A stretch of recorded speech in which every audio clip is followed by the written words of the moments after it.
And thank you very much for joining on a Friday afternoon, relatively close to the beginning of term.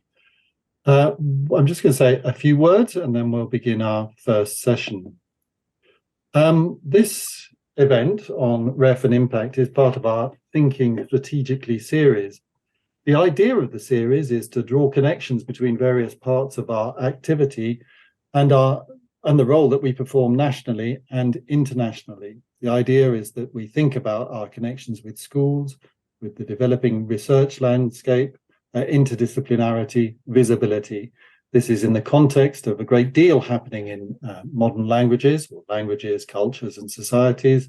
For example, the languages gateway, pleased to see Mark Critchley present here today. For example, also the way in which we connect with the National Consortium for Languages Education and the general development of our subject area. It's at a time in which we need to be thinking all the time about how the different parts of our activity are connected and above all their visibility. We do so at a time when modern languages is under significant threat at the University of Aberdeen. I'm sure we will have all become aware of this. This is all the more shocking when we reflect on how members of the school at Aberdeen have been so active in taking the discipline forward at national and international level. The proposition is that students may be interested in languages, but not in associated and integrated cultural study, which of course flies in the face of all national evidence. It's something to which as a community we need to react in the very strongest terms. On to today. The purpose of today is to discuss the nature of impact and how it is fundamentally important for the narrative and visibility of the subject area. Impact is not something that some people do in preparing impact case studies. It's something that we are all deeply engaged in. But we need to talk about it and we need to share the findings of the REF and to continue talking about that, not simply for the instrumental purpose of preparing our impact case studies for the next REF exercise, but really to be reflecting upon the way in which the work that we do is applied and makes a difference economically, culturally, and socially. What we're going to do in the morning session is that Liz and I are going to be asking a series of questions from our three people that we're very happy to welcome to talk about their impact case studies.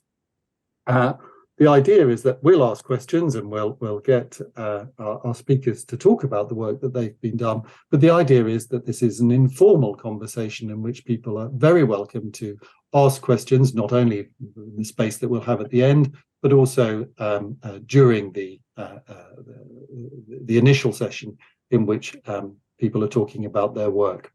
So I'll mute myself for a moment and ask Liz to welcome the speakers and then ask the first questions. Morning, thank you everybody. I'm delighted to be here today to continue a discussion which I think in some ways emerged in the UCFL plenary in July 2022. At that point we were lucky enough to have with us amongst others Charles Forsdick and Susan Hodgett as chairs of subpanels 25 and 26 to discuss the recent REF reports and their likely impact on the future of modern languages and area studies research. I think it was clear from the discussions on the day and of course also from the REF reports themselves that the impact case studies really showcased the positive effect of modern languages and area studies research on local, regional, national and global communities and in shaping policy. In that session, we started to ask about how we could use the REF reports and the impact case studies to showcase the value of modern languages and area studies research to the wider public and to policymakers. So today we hope to continue and further that conversation as we think about how we maximise the impact of our research and how we highlight its importance to the broader community. So we have with us today Nuria Capdevila-Arguelles from Exeter, Abir Hamdar from Durham, and Carol Tully from Bangor. The first question I'd like to ask all of our panelists is whether they could give a short introduction to the work that you were doing, which led to an impact case study. So could we maybe go Nuria, Abir, and then Carol? Yes, of course. Well, good morning, everyone. A pleasure to be here to talk about impact and about research in a sense. What I do, I contribute to the fields of Hispanic studies, memory studies, and feminism. I do research on 20th century Spain, and specifically on the work of a generation of artists and writers that kind of were erased by the dictatorship, by Francoism, which was a dictatorship that ran in Spain between 1939 and 1975. So after that, Spain had a democracy based on oblivion. And I am a daughter of that transition to democracy. So in other words, I grew up not knowing anything about what women did in Spain culturally at the beginning of the 20th century. And my whole impact case study has been my own contribution as a Hispanist abroad to breaking the pact of oblivion on which contemporary Spanish cultural life rests. And to me, that's something also personally very, very important. Thanks, Nuria. That's fascinating, and hopefully we'll learn a little bit more about the impact case study as we go through. Abir, could you tell us a bit about your research, please? Yes, I work on the medical humanities and disability studies as it relates to the Middle East and in particular the Arab world. And the work that fed into the impact case study had to do with a research project on a cultural history of cancer in the Arab world, which was funded by the Arts and Humanities Research Council as part of the Open World Research Initiative. And as part of this project, I interviewed women who have or have had cancer, and their testimonials became the basis of an ethnodrama that was staged to the wider public and to medical experts in Lebanon. And rather than going into too much detail as to why this project was important, I don't know, Kathy, if you would be able to show a short video by way of contextualizing the significance of the research itself for later the case study. Kathy, is that possible?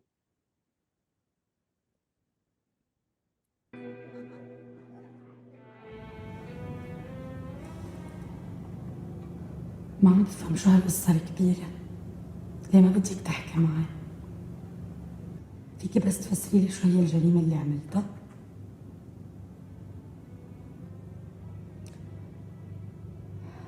هالشي ما بيصير، لا بدك تحكي ولا بدك تقولي لي ليه ما عم تحكي. أكيد ماما مقهورة. اوعى تجيبي سيرة أمك على لسانك. بس هي الحقيقة. معقول إنه أختها الوحيدة ما تحكي مع بنتها الوحيدة؟ كون بعلمك حتنقهر كتير أكتر إذا عرفت شو عملتي. ليه شو عملت؟ شو عملتي؟ أنت بتعرفي. ما في داعي نعيد ونزيد. نعيد شو؟ لا ما بعرف، مشان هيك لازم نحكي. قلت لك ما بدي احكي بالموضوع، يلي صار. على القليلة فسري لي، إذا مش كرمالي كرمال الماما. ما في داعي تكملي، بكفي حكي، قلتي هاللي بعمره ما كان لازم ينقال. عن شو عم تحكي؟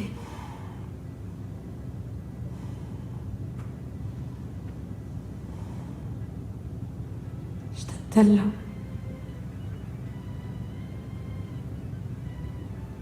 أنا كمان اشتقت لها.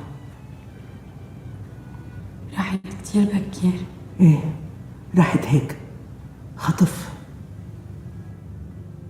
شو بحبها، وهيدا بالضبط اللي مجنني. كل هالحب ومع هيدا وكله قسيتي عليها.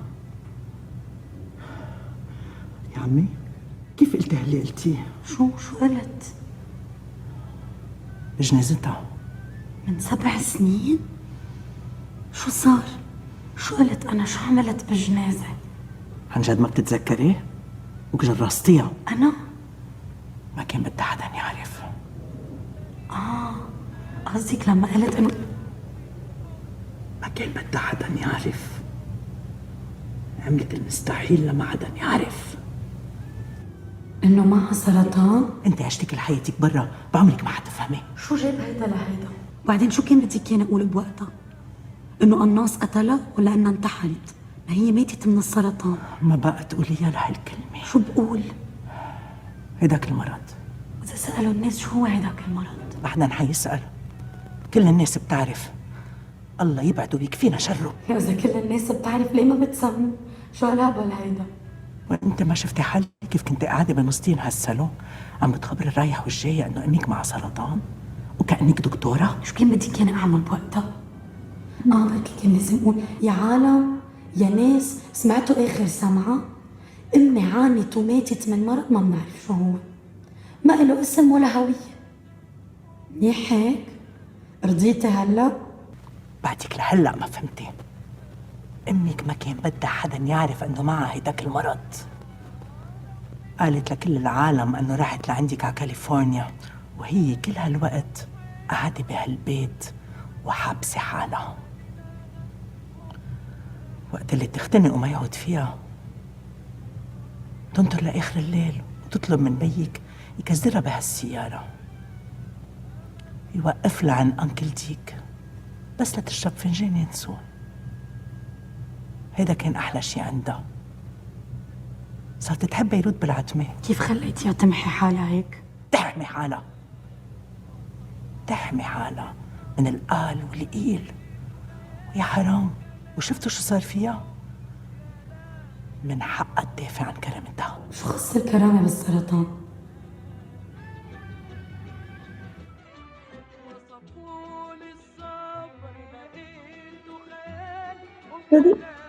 Kathy, that's okay. Thank you. So this is just to say that part of the significance of it had to do with the taboo of cancer and female cancer in the Arab world. So I hope this kind of gives a sense of it. Thanks, Abir. It's another really fascinating project. Carol, could you tell us a bit about your research and that led to the impacts, please? Yes. Hi, everybody.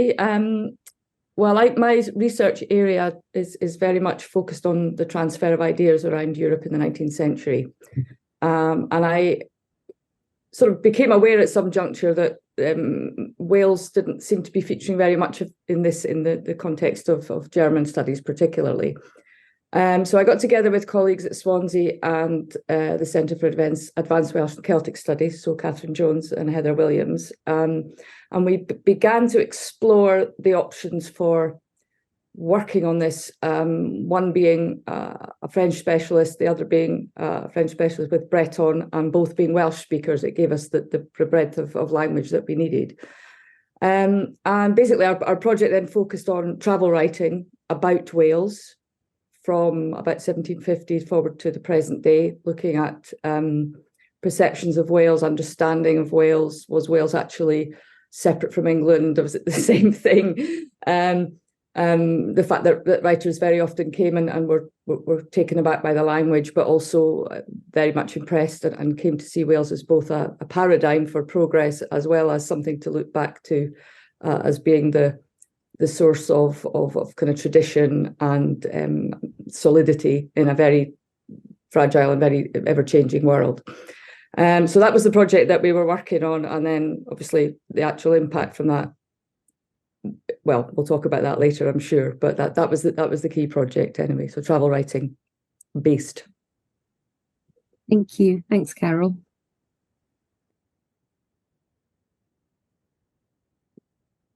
So following on from that, just thinking about an impact case study, and if you were to be talking to colleagues in your own department or own subject field, the question would be, well, where does one start? Does one actually begin by saying, well, I want to write an impact case study? Or do you think that, yeah, I want to pursue research. This is research that is very important to me.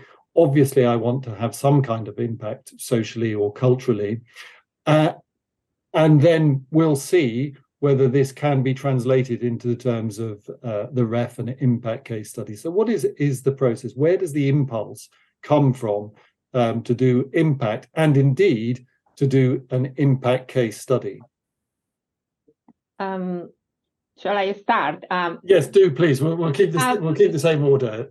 Okay. Well, let's just. I'm just going to be very, very honest, and many of the answers I will be giving, I think, will come back to a key idea that I'm going to explain now. I never set out to do an impact case study as a bureaucratic exercise, which is what it is for the ref, and I think, this is something I must insist on. When the ref came and I submitted an impact case study, what I did was writing up what I had been doing since I joined the institution, really. And in a sense, impact is central to the way I do research. That is something that I've learned. And I also think that I've been doing impact since well before impact was important for our bureaucratic processes, which I don't criticize at all. They are important, but my conception of being both a Hispanist and a feminist scholar and a cultural historian is to produce research that engages with audiences beyond academia, and that is something that I always wanted to do. So,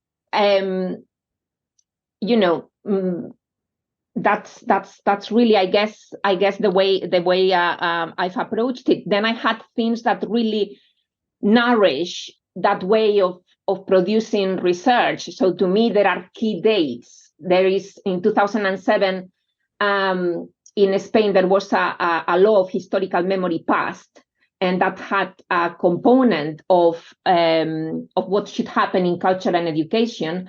And I engaged with that, and that really launched my research. So, a dialogue with policy started then. But that is, again, what I mean when I'm saying I'm very much a Hispanist and a feminist, and I look at the world outside, and when something key happened at the time in which I was starting as an academic, that started a process of work that is still ongoing. And to me, the fact that impact happens is that one key ingredient is that I listen to others doing impact work, like Abir and Carol now, and I immediately see synergies. I was looking at Abir's work now, and I was also listening to you when you started, and you talked about, connecting with the schools, connecting with the wider public. I looked at the short films that Abir, I'm presuming she's producing, and she showed an example. That is something I do as well. And immediately I think, there's another academic writing on something different, and yet there are connections. She's working on women, like I do. And she's producing an output that is audiovisual and short, and that is fundamental to connect with education and with our younger audiences. So impact to me is something that I'm now totally obsessed. Sometimes I think I've created a monster, but I keep on seeing it on the work everyone else does and what others say, like you three. Thank you very much for that, Nuria. There's plenty of things for us to come back on, and I'd like to repeat that, please, if anyone does want to sort of ask a question at any stage, then please just do raise your hand, or indeed just speak. But yes, no, a lot of things for us to come back on there. Abir. Yes, like Nuria, I never intended to produce an impact case study. Much of the work that went into the impact case study was already embedded in the design of the research project. And so as things developed, then, the question of make a difference in ref terms came into the picture, but initially absolutely not. And in many ways, it was very important to extract myself from a ref mentality for ethical reasons. It would be, I would be ashamed of myself if I had interviewed vulnerable women with the intention just to produce an impact case study, but rather it was something that mattered a lot to me and to the collaborators I was working with. There was a very strong activist agenda, so never for an instance did impact even feature while I was thinking about all this. And in many ways, I was lucky that I was working outside of the UK context, and my partners and collaborators did not have, were not familiar with impact case studies in the ref terms. So I was able to detach completely from that and to focus on what really matters. So. Thank you, Abir. Absolutely. I think there's some really key points for us to come back there on about how we conceptualize impact, and also how we relativize ethically preparing for a bureaucratic exercise, but also just thinking about what that exercise actually means. Carol. Yeah, I mean, I think for us it was quite an organic process. I mean, it was fairly obvious when we started to talk about the topic that what we were working on would, of course, be of interest to a Welsh audience, to local groups, etc., local and to the broader education system in Wales. But what really made us sit down and focus on it properly was when we decided we were going to go for the HRC research grant, which eventually we successfully were successfully awarded, because that really, with the pathways to impact, etc., that kind of makes you sit down and think more carefully, I suppose, about how you're going to engage. And then when we went for the second grant, which was the follow-on, that kind of took us away from more local audiences into a more sort of global, outward-looking set of audiences. So it sort of grew organically. I think impact case study, once we got the second grant, we realised, okay, well, we've probably got a pretty decent something pretty decent here to put together for a ref impact case study. So at that point, it was kind of flagging it up with our institutions and getting sucked into the process at that point. But that's so that's basically how we went. Yeah, so very organic, really, I would say. Yeah, absolutely. I mean, I'm not just picking up on a number of things. It seems very true to say that, in a sense, one should be absolutely guided by the imperatives of one's research, the philosophy behind that, what you want to achieve with your research, and clearly to be thinking of impact not in terms of ref, but that the fact that one wishes to have some kind of impact on society and culture, and ref impact case studies come secondly, or they come further down the line, and they're a way of perhaps capturing that, not as a driver. But that said, in some ways, I think emerging from your answers is the idea that it can be a useful structuring device to be thinking about the way in which one can record the one's work that is both pure research, both activism, both co-produced research. So that sort of balance between ref as something that one doesn't work towards, but nevertheless can be a useful structuring device. Would that be a reasonable way of conceptualizing ref and impact? Nuria. Yes, but I think we also need to think about it from the point of view, not just of us impact case study authors, but from the point of view of the institutions, because actually, I don't know if Abir will agree with me, but it can happen that when you have been developing impact work without thinking about the ref, and I think there is a huge difference here between the way Abir and me have developed our impact case studies and Carol, because I haven't had any HRC grant. I had some HRC money, but mainly external funding that comes in every year. So I don't think I haven't thought about the ref until very late in the cycle, and then I found the institutions, and I also speak as a director of impact, which I was. Institutions need to be also quick in offering support once the individuals have created an impact case study and they engage with the institution requirements, because impact was very, very important. And we are going to be giving our time to the bureaucratic process, and we need to be properly supported. I personally found when I started engaging with the bureaucratic process, it took the institution quite a few years to catch up with me. I'll say it very openly. I've had fantastic people supporting me, but I also think that the institutions need to recognize impact apart from the ref, not just us, the institutions. Thank you, Nuria. Abir. Yes, absolutely. I mean, like Nuria, I had a role in my school as a kind of responsible for impact activities, and I actually found that when you went into when you undertook engagement and impact activities for the purpose of the ref, something gets lost. And I don't know what it is.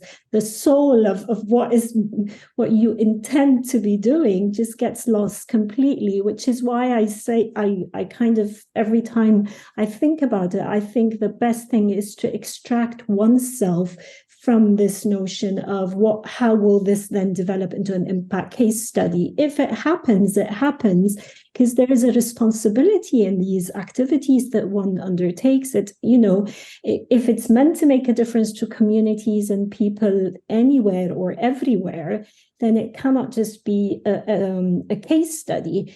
In terms of my institution, I actually was also lucky in the sense that the conversations I've had at school, faculty, and university level were very attentive to kind of the sensitivity of the issue, the ethical implications, and the need not to kind of the driver not to be impact the ref case study, but rather to take things the way, to develop it in as careful a manner as possible, which I think it was this sensitivity that kind of enabled me to then continue with the work and to collaborate in better ways with the partners for the project.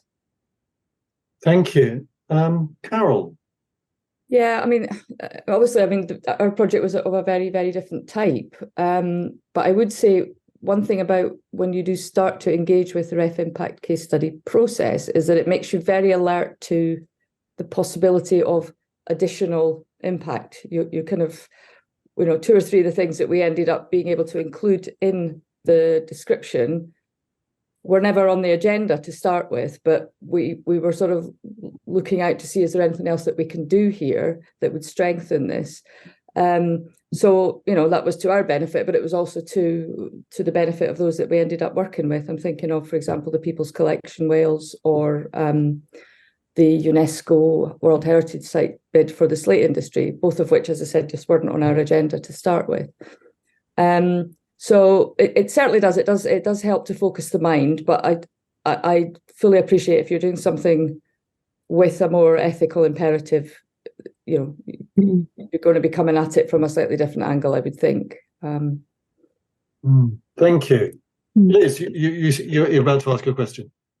No, I was just thinking about the speaker said the 2 things to me seem to be coming out of that is one is the support from the institution, and I think both Abir and Nuria, you raised that question of looking for support for the institution. So I was wondering, how does that how do you go about looking for that kind of support, and is that kind of support different at different points in the ref cycle? If you're coming in quite early in the ref cycle, are you asking for support in different kind of ways for how you would be doing? Because you spoke, Nuria, about this being a sense of writing up a long-standing process. So in that case, is the process for asking for support there very different from, for example, from Carol saying, we had to build impact in right from the start because to help that with the case with our grant funding. So if you could talk about that, but also the other issue that came up, I think, from what you were saying, was around levels of impact that you hadn't anticipated.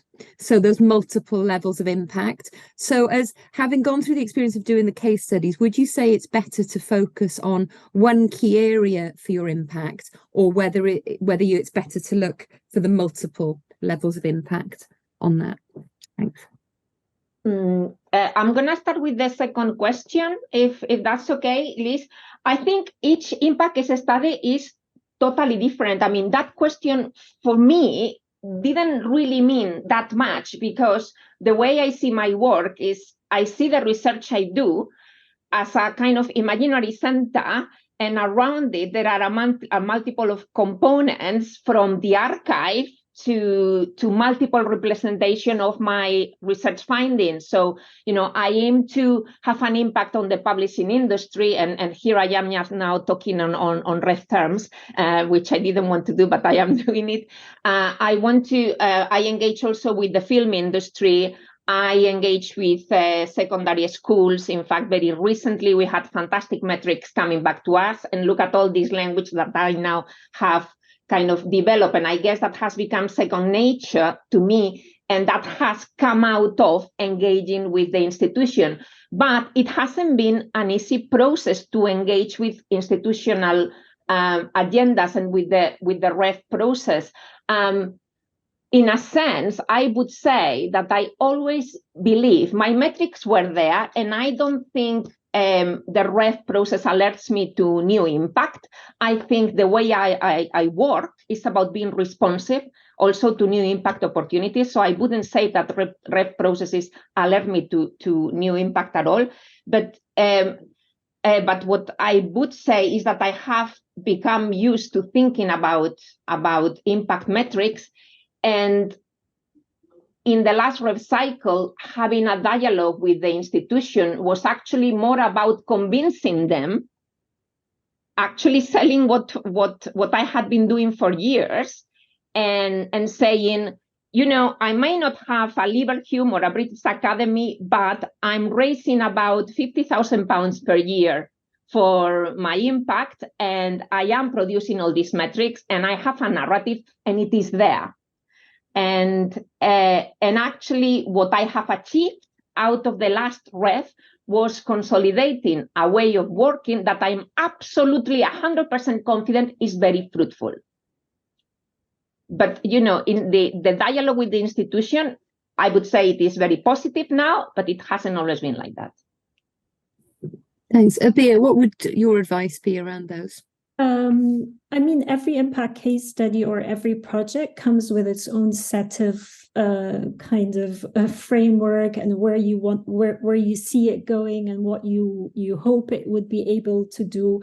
So again, I don't think that there is one set formula for whether we should work on multiple levels or exert influence in one direction. Again, it really depends on the context, on what the project is about. In our case, there was kind of this wish to break the taboo of cancer, but as I collected the testimonials, there was another layer of kind of emerging in these testimonials that meant that the project, and we had to engage with the medical community, with oncologists, and with medical students, because a lot of this kind of the taboo seemed to be kind of feeding into other aspects of the diagnosis, care, and treatment. So in that sense, the project itself kind of directs you where it wants to exert influence and impact. In terms of institutional support, like Nuria, for me, a lot of what I was doing was very much part of what was really very much part of the research itself. I didn't even think I would be asking for support. It kind of never crossed my mind to say I need support on this, on that, because I was doing what I wanted to do. But the support was in terms of these conversations, this kind of sensitivity. And I think now most institutions have an infrastructure of support, whether it's kind of formal or informal, that are very much in place. So I'm quite confident that most institutions offer this sort of infrastructure and know that kind of have a stronger sense of what modes of support are required. But also because I was working in a context that maybe some of the people I was having conversations with were not familiar with, it was ultimately, I had to think about things more independently. That's really helpful. Thanks, Abir. Carol, what was your perspective from building impact in from the beginning? Well, I think I agree with Abir that you can't sort of set yourself on one particular track and expect to stay on that for the whole project. It will shift. I mean, we began our first grant. We were working with the National Library of Wales and the Ceredigion Museum as our partners, and that was a very locally focused set of outputs. So it was an exhibition, a travelling exhibition about travellers that went round Wales. There was the teaching sources that were bilingual for the Welsh curriculum, talks to local groups, etc. And it was through working on that we then realised, also having found an awful lot more material than we ever expected to. We only thought we'd find about 100 narratives, and we got nearly 500, still going actually. So the next level, when we went for the follow-on grant, we changed partners and went with the Royal Commission and Visit Wales, the tourist board in Wales. And that really took us to a much more kind of global / heritage-based project, so away from the local, more to something that was more wide-reaching. And then, as I said earlier, we then picked up on these unplanned other elements, which kind of morphed out of the second project because it got a lot more attention across the piece. And again, that was a very organic process. It didn't sort of, it started off as one thing and developed through to become something really quite different. I mean, in terms of institutional support, I think I can say again, agreeing with Abir, I think most institutions do have a relatively well embedded system now for helping people with both grant applications and impact development. I mean, we were particularly well supported technically by Bangor because they built both the websites for us and designed the database, and are committed to hosting them moving forward. So the technical side was really well supported. If there hadn't been confidence that the project was going to deliver something of value to the institution, that might not have been the case. And I'd be interested to know how others have experienced that side of things. But yeah, and it was, yes, I think on the whole it was a pretty good experience. Can I ask how you structured your sense of gathering the data? Because you're saying that you were developing the impact as you were going. So how did you manage in that sense to think about what structures you were going to use to gather the data there? To gather the data, you mean the evidence? Yeah, I guess, yeah. Yeah. Well, it kind of, from the moment I kind of knew that I was going to submit the impact case study, for me, impact is very, very human. I have developed partnerships and fantastic connections, and I simply had to kind of get my partners to engage with a process that pretty similar to what Abir was saying, had nothing to do with them, but they were fantastic. So I got fantastic testimonials from now the former mayor of Madrid, the Spanish Minister of Education. I got fantastic metrics from schools and from my publishers. So something that I do as part of my impact case study, I do prepare a lot of critical editions from findings from the archives. So memory writing, that's something that now has grown quite a lot. I get a lot of archives coming and legacies coming to me. So I kind of, whenever I sign a new book contract, I always ask my publishers to produce, to think about the metrics I will be needing. So that those are skills I have learned as I go along. I also have an audiovisual project, and that pretty much produces its own metrics. And I guess I suppose in the last 6 to 7 years, developed the skills to always think about how to evidence everything I do. I was lucky in that when I started with the research that has led to the impact case study, as I said before, I kind of engaged with a piece of legislation that the Spanish government passed in 2007. And that meant that 3 of my books got a grant from the Spanish Ministry of Education. And that came with metrics. At the time, metrics were not important. So in a sense, also, I had a foundational corpus on which to build. So when I started working towards the ref, I already knew how many books, for example, how many books a Spanish library had bought of my books, of 3 of my books. So there were things already there that were fantastic pieces of evidence. And I suppose that part of the impact case study, I see it as quite fun, as quite, having the evidence. And now it has become second nature to me. But I also think something that we are saying here quite a few times, that each impact case study is different. It's absolutely crucial.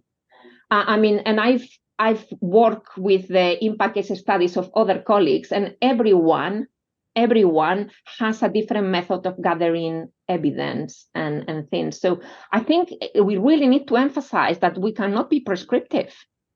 Mm-hmm.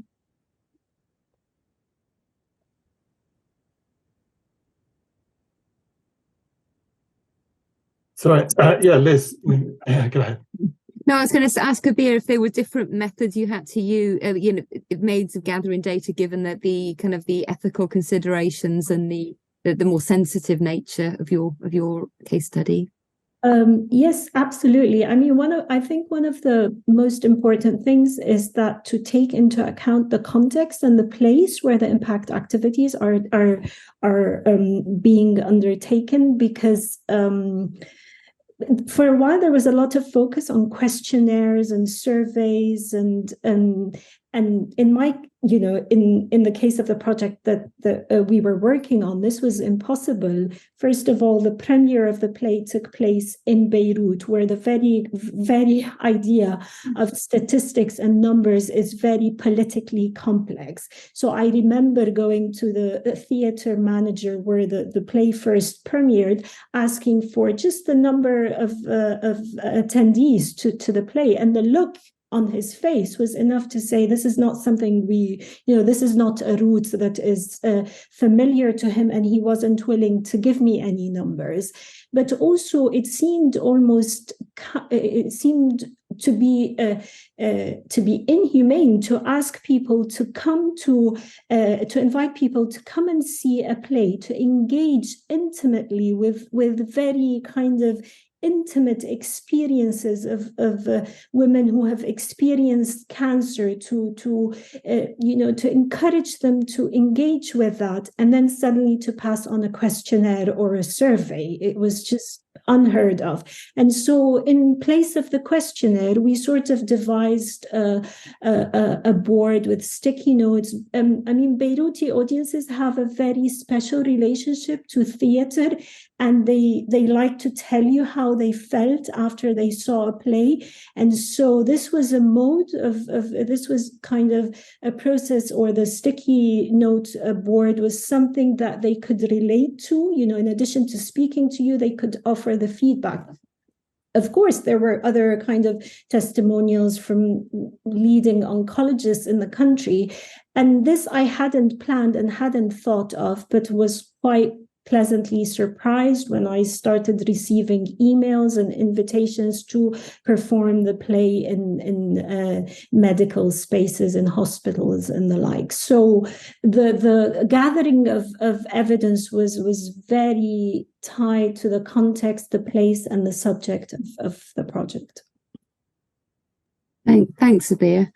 Carol, were you able to approach it from a more structured way from the beginning, thinking through how you were going to engage differently with different partners as you went through?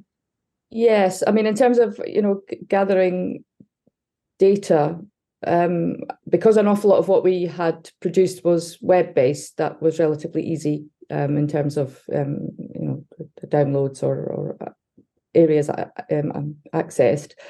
And then, again, as Abir said, it was kind of context driven. So if we're working with school teachers, they liked feedback sheets, so they would do feedback sheets for us. The museums were already collecting the data for their own purposes anyway, so they were happy to share that with us, how many people had been in, etc. And then in terms of the public for the exhibition, what we did, it's not dissimilar to the sticky notes idea. We had luggage labels, and people used to fill in a luggage label and see what they'd learned from having been at the exhibition and what benefit it had, and then they'd stick it on the board with all the other ones, which went down really well with the kids. So, you know, we had a kind of a range of things, but it was factored in from quite early on. Partly also because we had the grant, we were engaging with our lovely friend Research Fish, so all that information also had to be put in there. So we were collecting it for a dual purpose, really, in the end. And then some of the other testimonials, etc., kind of came laterally, as I said, once we started to really focus on getting the impact case study together. So yeah, that was basically what we did. Thank you. Just thinking about some of the things that you said, I mean, it seems fundamentally important for a research submitting institute or a school of modern languages for us to be thinking about the sensitivity with which one approaches impact, the way in which you work according to certain structures, but you are not subservient to them. You need to be very sensitive to the way in which you gather data. It will depend, but you can build that also, of course, into your case study, and I think there is flexibility for that. But above all, this sense of understanding the intricacies of impact. Part of it is about how we think about research, of course. I mean, in some respects, you can think of impact case studies and preparation for REF can be done badly. It can be about a particular exercise that is useful and for a university, or it can be done in a much more inclusive and sensitive way. But above all, it's about how we think about research, and research really shouldn't be something in which, yes, some people write books and articles, another person down the corridor might do impact. I've heard it said, well, I don't really do impact. I think it really is a question in the sense that everyone, of course, does impact. It should be built into the way in which we think about a broader idea of research. And that kind of ethos really needs to be shared in one's unit. I think that would generally be the right way of approaching research and impact, using impact case studies as useful, or what you need to prepare as a useful way of structuring, but being in some ways not overconfident in their ability to reflect what you're doing. So a wider concept of research is, I think, important here. Nuria. A wider concept of research, and I would say, from my own perspective, a different concept of academia, or the way I think academia should be. So now I really try, because I have enjoyed it so much, and I love my engaged research impact, and I do insist on the fact that I see them together. My case is like that. Research and impact really, really go together. So it does influence the way I teach, and it does influence also the way I help younger colleagues. So I do think impact is very human. It is about human relationships. It is about being an academic that reaches out. And I try to, within my impact work currently, give opportunities to others, especially to younger academics, starting in my institution, or to academics working in just the teaching job family, because I think impact can make your work incredibly, and your day-to-day life incredibly interesting. And God knows we need to be excited about what we do. So my impact work definitely makes me be, I think, another type of academic from the academics I was with when I started. And that's the type of academia I want to do, one that is dialogic, one that establishes connections within the institutions, and one that basically goes against us being a market, actually. Thank you, Nuria. And perhaps getting beyond some of the ethics of competition which fuel REF, and actually thinking that we need to think much more broadly about and share experiences and a developing sense of what an academic and research culture is all about. Absolutely. Thank you. Abir. Yes, I want to go back to this what you've accurately said, widening the concept of research. And I think I perhaps experienced it in the sense of, there is an idea that when I produced the ethnodrama, I mean, this is a piece of research. It's women's testimonials, but rather than decide to publish an article about it, I wanted to write kind of produce a play or write a play about these testimonials. And so in many ways, this was part of the difficulty, that sometimes institutions take more time to recognize how the kind of intersection between impact and research are such that what constitutes the research in the traditional sense of the word is also shifting, because if our research has to be innovative and creative and kind of produce impact, we've got to also widen the framework for what constitutes research. What is the REF exercise willing to look at as an output? Would an ethnodrama count? Because this is a piece of research. We're not speaking about the actual staging of it, but it as a piece of work is research. So in that sense, I think the intersection between, or as we undertake projects where impact and research are intersecting, this is also shaping new ways of thinking about research, which I personally think is very complex and but also very enriching.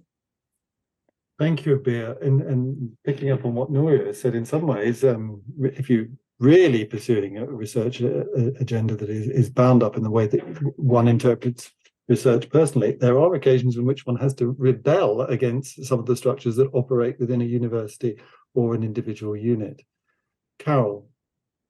Yeah, I'd really agree with that, actually, because one thing that does worry me in this kind of context is the danger that good old-fashioned foundational research gets kind of lost in the mix because people are scratching their heads going, oh, don't know how I'm going to make this have any impact. Yet without that, the next level often can't happen.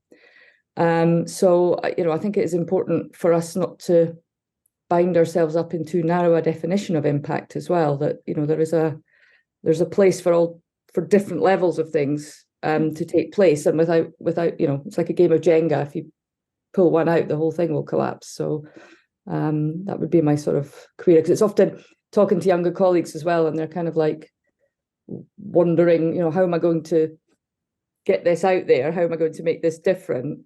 And sometimes the answer really needs to be, well, you don't need to, actually. What you're doing is valuable in and of itself, and it will lead to something later, potentially, for not just for yourself, but for others. So, I think we just need to be a little bit careful sometimes.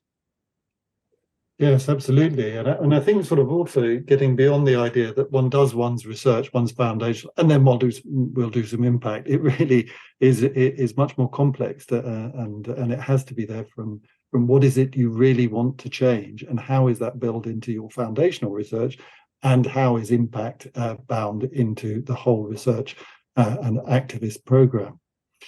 So, Liz, do you want to? We'll open I see there's a question from Kate in the chat, but we'll move to sort of to questions in a minute. But Liz. Yeah, sure. And maybe when we've got that question, maybe Charles Forsdick might have some ideas about any of the stats on that question as well.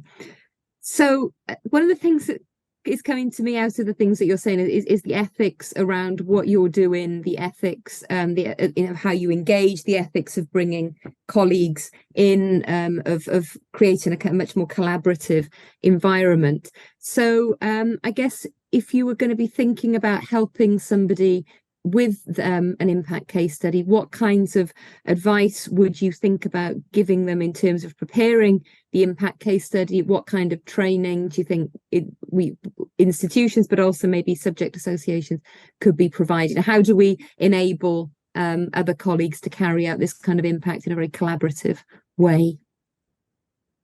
I think in terms of training, there was one bit of training that I got that was really, really helpful.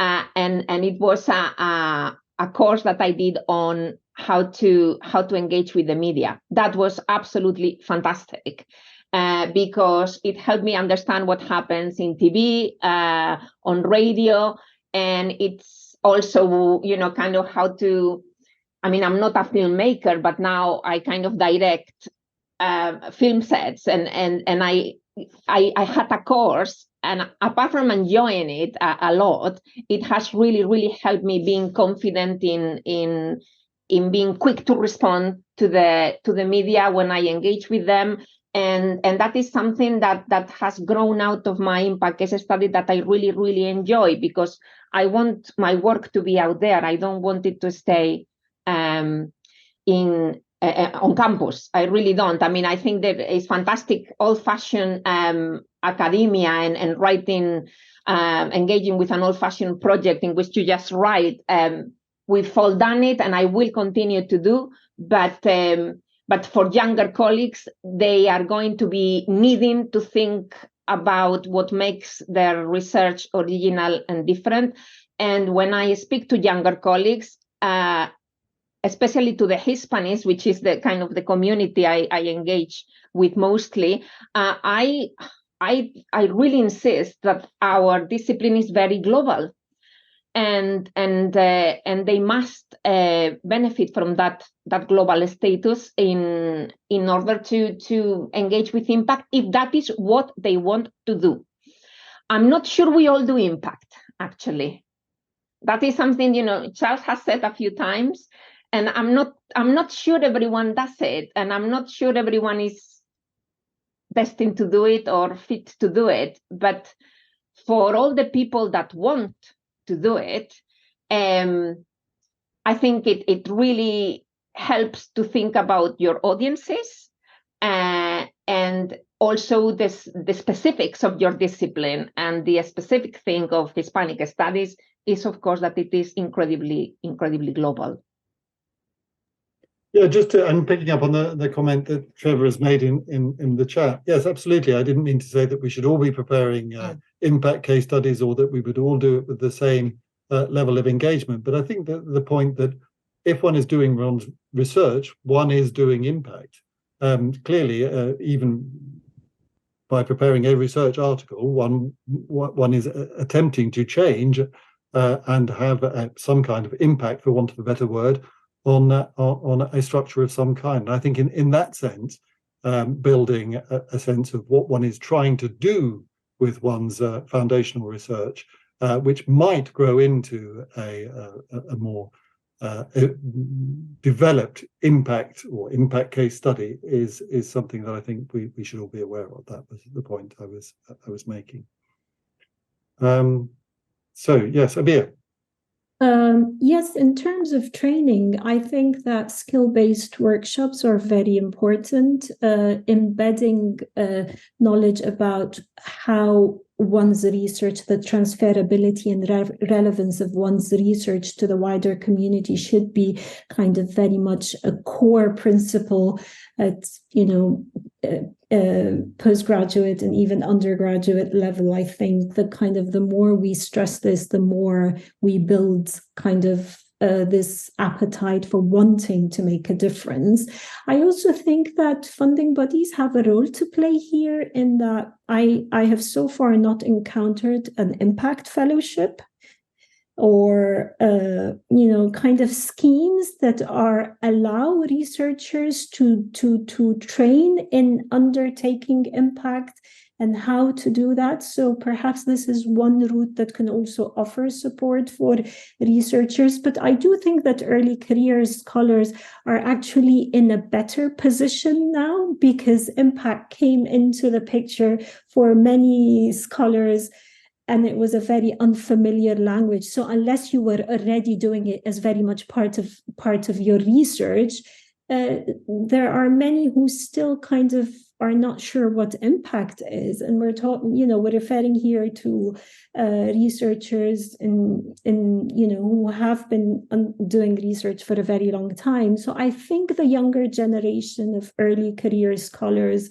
are much more tuned to how we engage our research with the wider public than maybe more senior colleagues.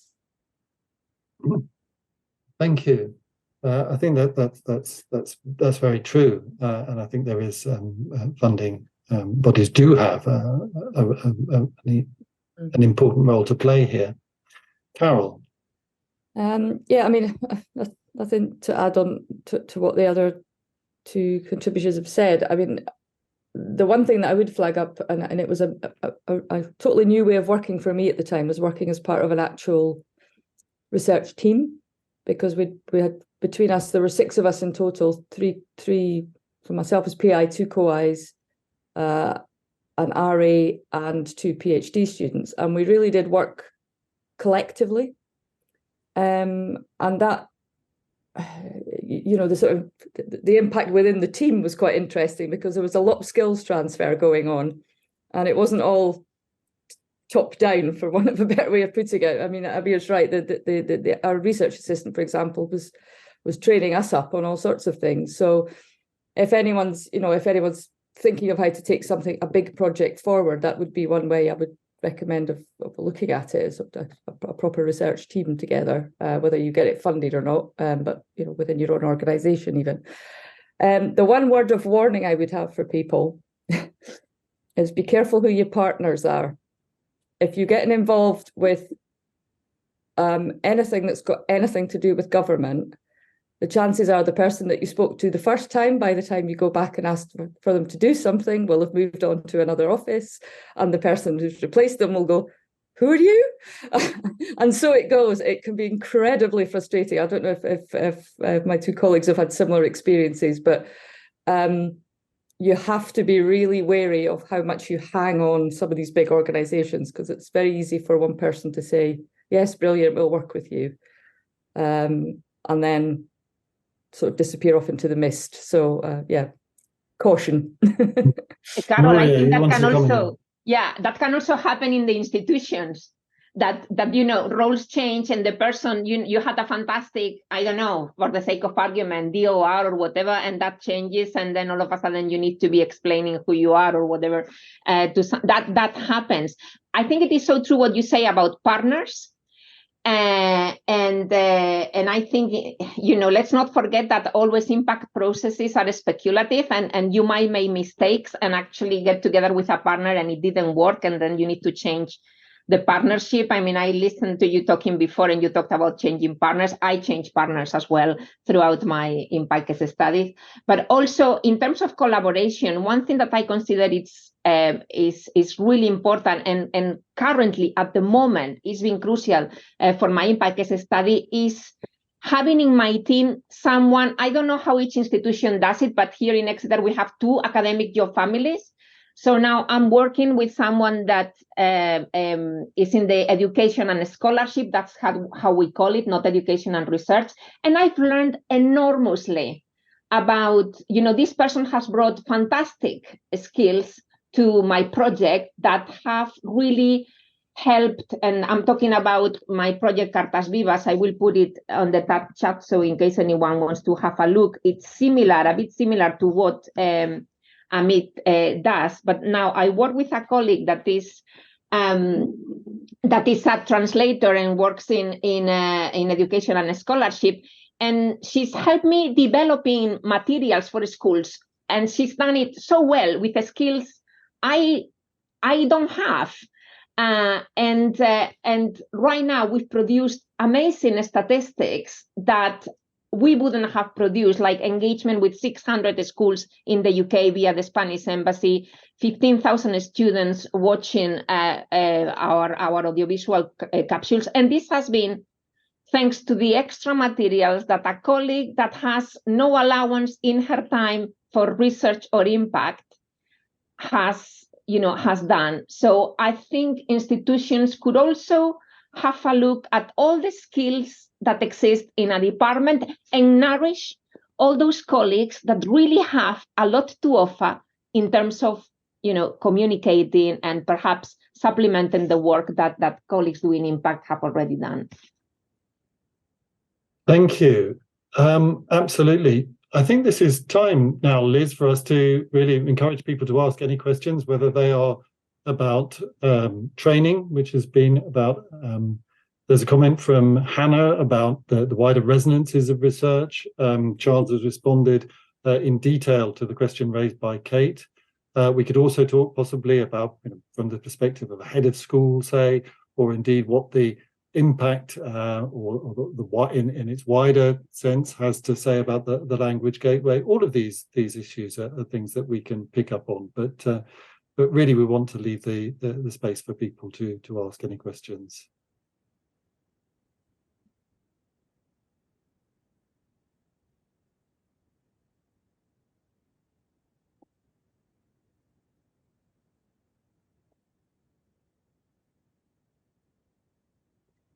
Right. Yeah, Charles, perhaps you could voice the what you say in the chat.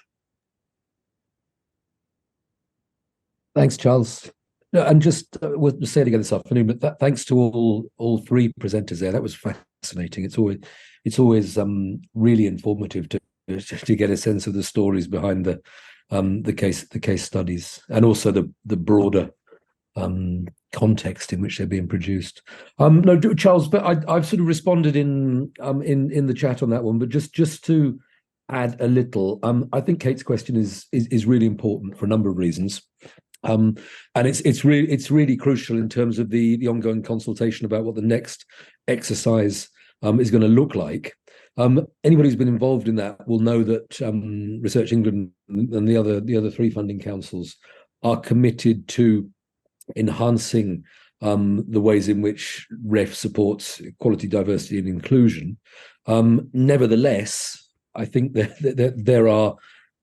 there's still quite a way to go. Not least because whereas a commitment to EDI can be scrutinized in relation to what was the environment statement, it's much more difficult to do that in relation to output selection, and as I've said, even more difficult in terms of impact case study selection. On output, we have got data on protected characteristics, so the full range really, but particularly gender, career, age, ethnicity. That's because with outputs, we obviously identify an author or authors. The issue with impact case studies, as I've said, is that they're submitted on behalf of the unit. So although there might in the narrative be a clear implication of who the authors of the underpinning research were and who indeed the authors of the impact and the case study were, that's not picked up in any trawl of data. So it's much more difficult to answer Kate's question, even in relation to the equality impact assessments that every institution have to do on their policy for identifying staff, and crucially for selecting outputs. But as you'll have gathered, what's missed from that is the policy for selecting impact case studies. And my recommendation there is that if, as a subject area, we think this is important, and personally I do think it's quite important, we should push for that through consultation and make sure that additional data is provided by institutions so we can get a real sense of the equality impact of the next exercise. So thanks for the question. Yes, thank you, Charles. I think that can be fed in quite directly to the consultation for the next research excellent framework. Okay, so we might ask, Hannah, you had a point in the chat that would be good to talk about that a little bit more. And possibly we can pick up this question about how we can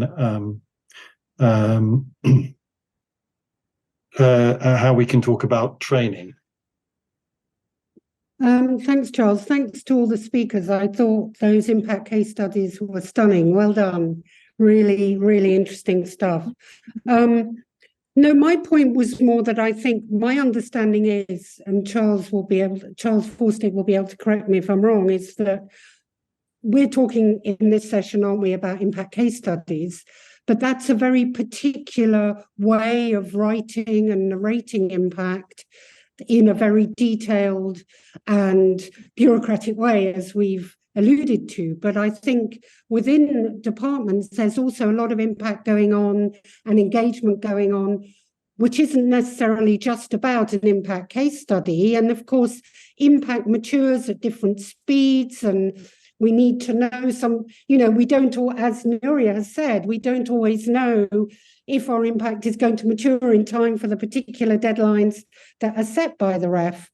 So that my feeling is that we need to be aware that impact is going on across a range of different types of impact, colleagues engaging and disseminating with non-academic partners in different ways, and that it won't necessarily always materialize as a neat impact case study. That was simply the point I wanted to make, really. And I think we need to be supporting that range of maturities and that range of different kinds of impacts, which may or may not fit the impact case study model, if that makes sense.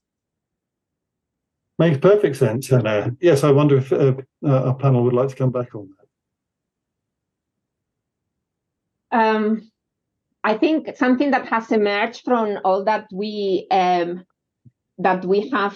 spoken about this morning, and I think it's there in what Hannah was saying, is that perhaps institution, if impact is going to be so important in the next ref, institutions need to start to think about how to look after the people that are engaging and that are committing themselves to that dimension of research, as well as to others that perhaps are doing things in a slightly different way. I think impact is really perceived on the floor as something that won't be recognized in workload. I think there's something in the chat about that.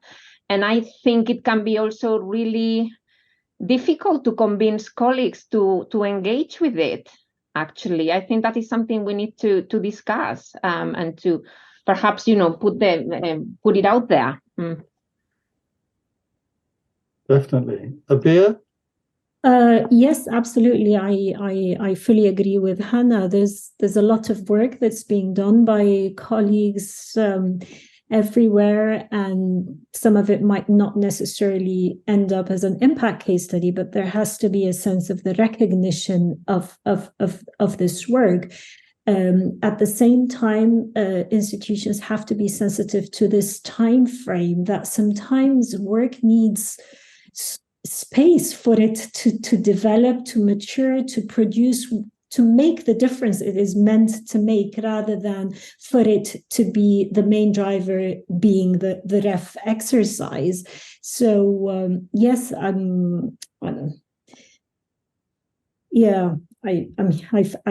fully agree. And for me, one of the most impactful aspects of the project was something that I could not even put in my impact case study and did not put for various reasons, including ethical reasons. But this is the one piece of impact that for me has made the most difference. So there is often work that might not necessarily be suitable to include in an impact case study, but that has really made a difference out there. So. Yes, absolutely. Thank you. I mean, it'd be interesting. I don't know if anyone is head of school or from might be interesting to hear how what one thinks about these issues in an individual research institution. Carol. Yeah, well, as somebody who has been head of school and also for my sins PVC for a while, I think one of the other elements of impact that we as a discipline cannot forget about, and it tacks back to what you said at the very beginning, Charles, about Aberdeen, is that our impact profile within our own institutions is massively important. if our institutions are to understand what we do. And they don't always get it. And I think that's why the Aberdeen case shows that in all its nakedness, as it were, that how can you possibly do language without culture? Doesn't make sense, does it, to any of us? So I think, being able to flag up what you do internally is half the battle to getting you acknowledgement externally, because that's the only way you're going to get support in your institution if you're seen as a valuable subject. And I think there's a danger that in some areas that's starting to slide again, as it has done before. But yes. I know from my time on our executive, I could never get my scientists colleagues to understand what it was we did. They just didn't get it, and that is a problem. And can I just add something? I don't know in whether this happened in other institutions, but we did have people that were in theory experts on impact being engaged. And I really found it, like Carol, really frustrating. And let's go back to the way Charles opened today's talk. Let's not forget that we are not a STEM, and we are a subject that is actually, going through a tough patch. And really, it sometimes can be so challenging to make people aware of what it is that we do. And even within the humanities, I found that is the case. And that I found terrible, actually. Thank you. From Liz will pick this up as well, of course, but from the point of view of certainly the Institute and what the School of Advanced Studies tries to do, what the UCFL does, I could not agree more with the points that have been made. Liz? Yeah, I think it's really interesting, because the key thing that's been coming out is the ethics of doing the research that's right, the research that getting the foundational research right, and then the impact will follow. But there is the tension there between we need to do the research that's meaningful and impactful in one way, but then also to be able to make that case within our institutions and beyond about the importance of that work, because it's a really hard time, I think, within institutions, but also externally, if we think about some of the narratives in the press around the values of arts and humanities more generally, in which modern languages sits. And so there's that need to speak to different audiences, to speak to the people to whom our work has an impact, a meaningful kind of impact, but also to be able to present it in a way that showcases that to people who don't always get what languages do, who don't get what we do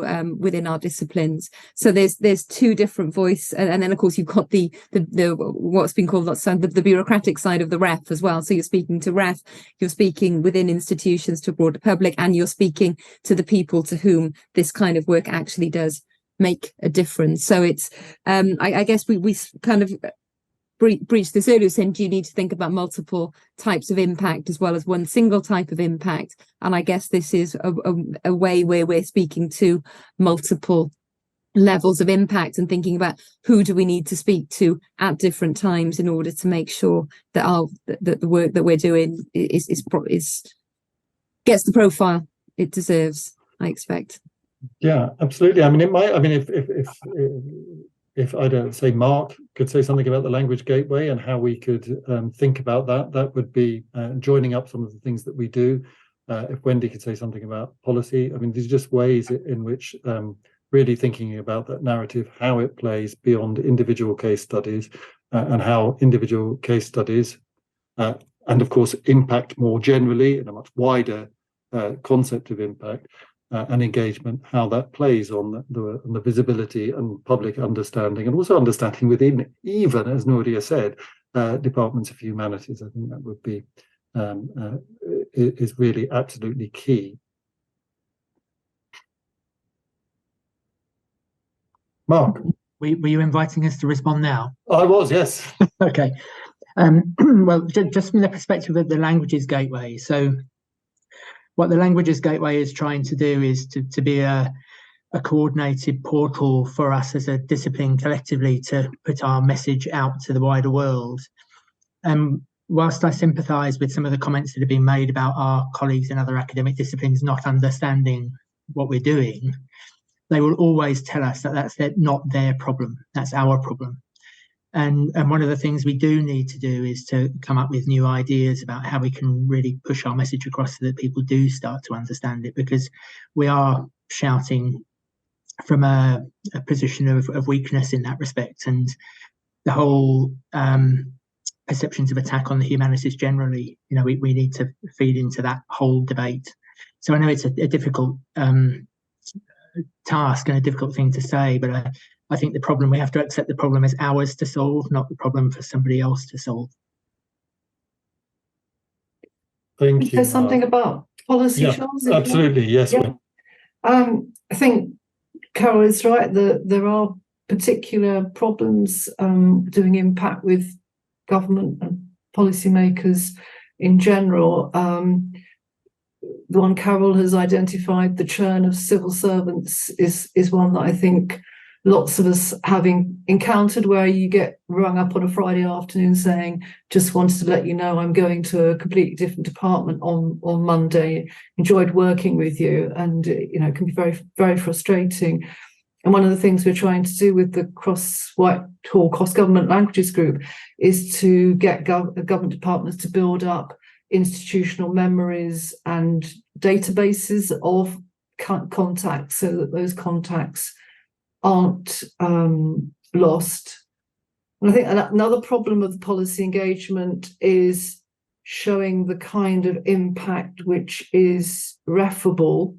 I think much of the impact is a slow drip, drip, drip of pushing and nudging, which doesn't necessarily result in a kind of quantifiable impact.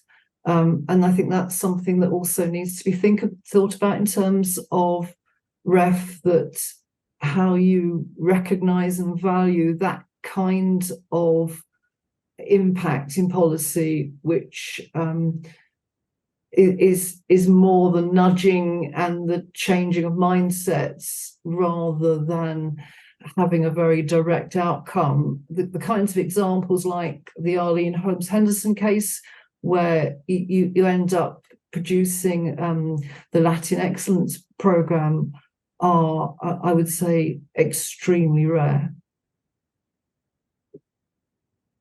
Thank you, Wendy. And policy work of this kind and the changes that occur, the international context that Abir spoke about, I mean, these are hugely worthwhile, important, fundamental things to do, but they are intensely time-consuming, I think, for anyone who has been involved. And I'm part of, as a research community, following on from Mark's point, is that some of these issues about how one facilitates that nationally and internationally and how one shares experiences is something that, as a disciplinary community, we absolutely are doing and do need to do more of.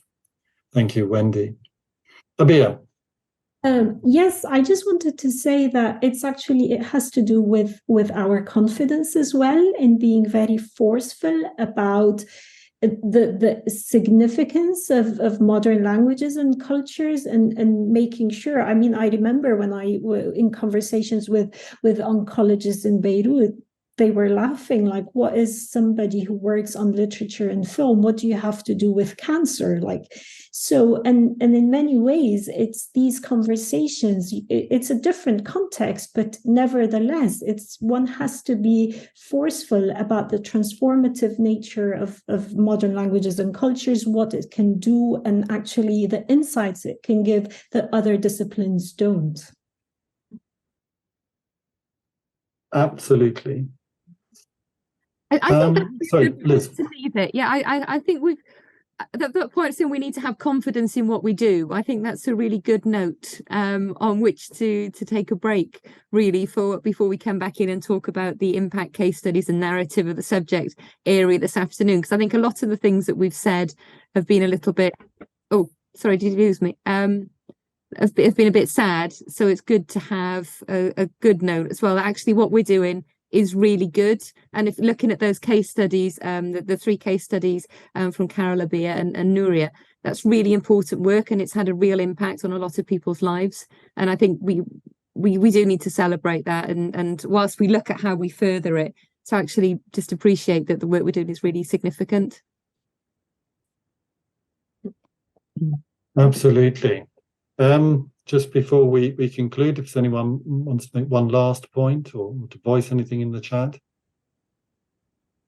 There's Yep, Liz. There's the comment in the chat from Trevor about it's better to reduce the use of abstractions like culture and society, because our research is about the languages and contexts in which they're used, ranging from literature, film, scholarly debates in those languages to their use in political and everyday social life. Thank you. In which just very quickly, this culture and society, can I just very quickly, let's not forget that research and impact do not happen in a vacuum. We also have teaching commitments, we also have admin commitments. Things like culture and society have kind of come in because of marketing ourselves to recruit to recruit the students. So I think something that we must remember is that we don't do this in a vacuum, and we need to kind of, I guess, be enthusiastic about it, but also in relation to all the other tasks that we do. And above all, confident of the fact that by working on literature, film, or whatever cultural medium, one is saying important things about the societal context in which one is situated and of which one speaks. I think that is fundamental. So, Liz, do you want to conclude? I think it's been really inspiring listening to the work that Carol and Nuria and Abir have been doing, and I think the points that Hannah's made as well around the fact that our work, some of the work that we do, some of the impact that we do is captured in impact case studies, but other work is also impactful and that engages with society in lots of different ways, and that's important stuff to be doing as well. So I think we can think this afternoon, how do we shout about that? But I think there is a lot that needs to be shouted about and celebrated in the work that we do. Absolutely, and thank you so much for 3 panelists. A fantastically important session. We'll be resuming in half an hour, but thank you so much. So welcome back to the second session of this event today.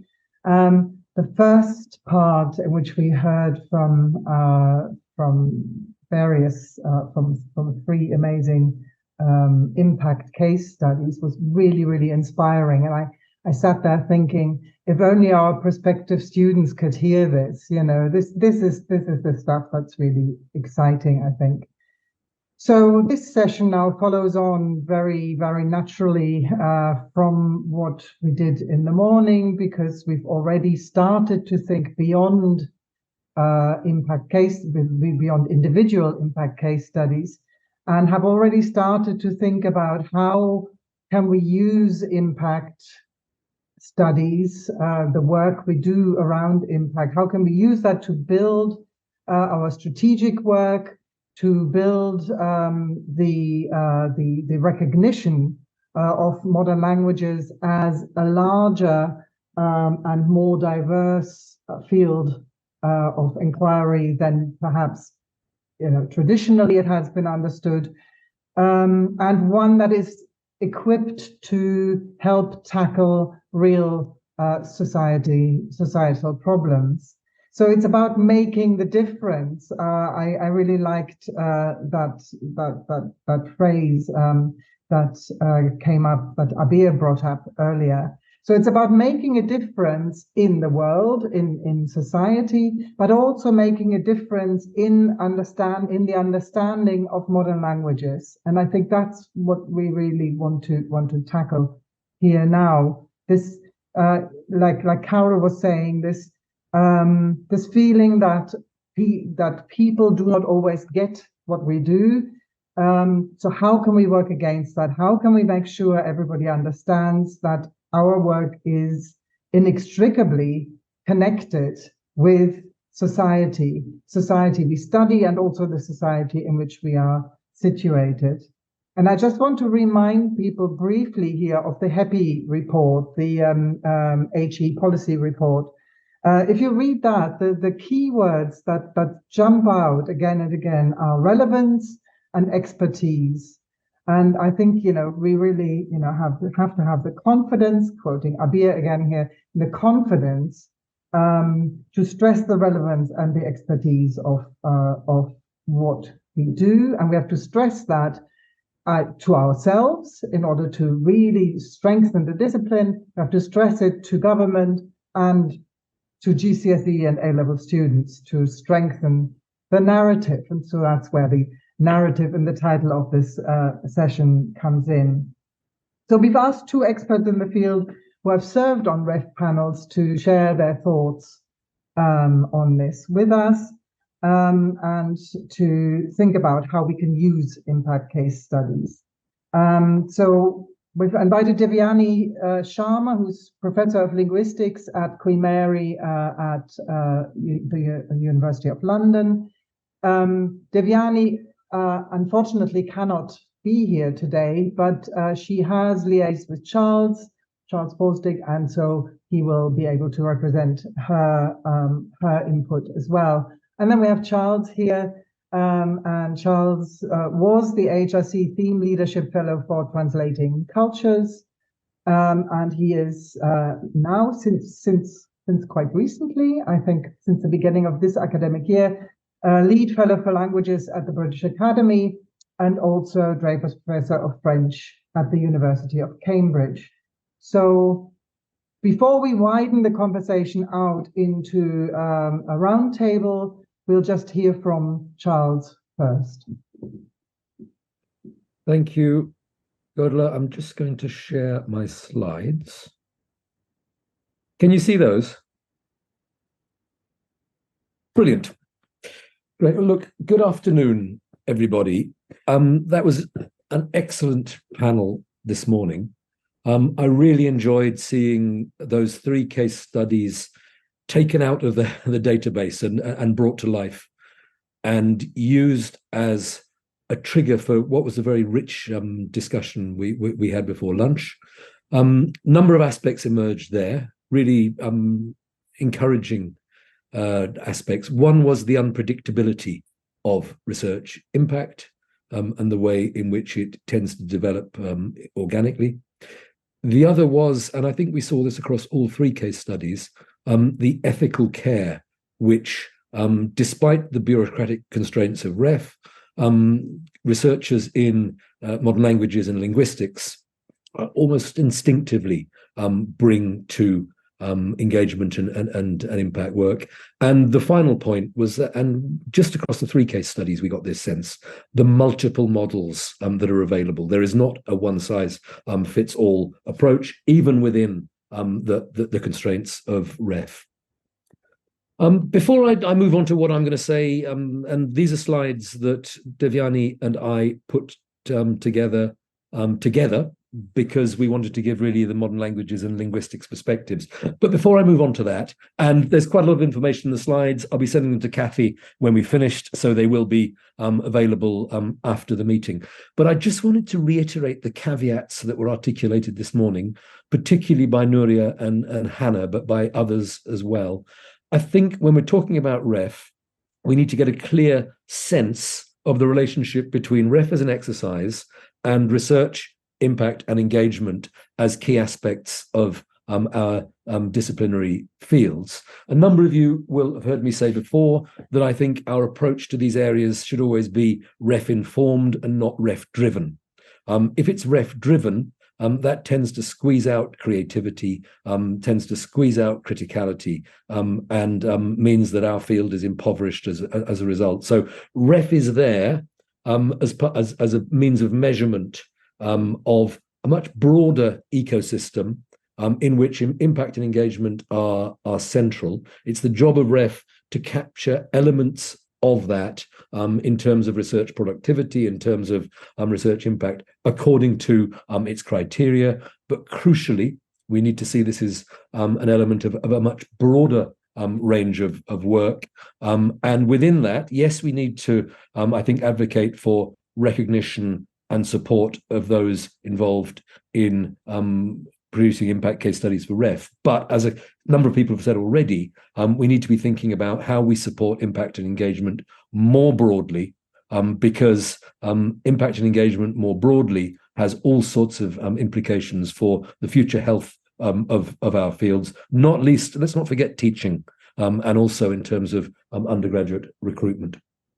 So I'm going to speak for about 15 minutes.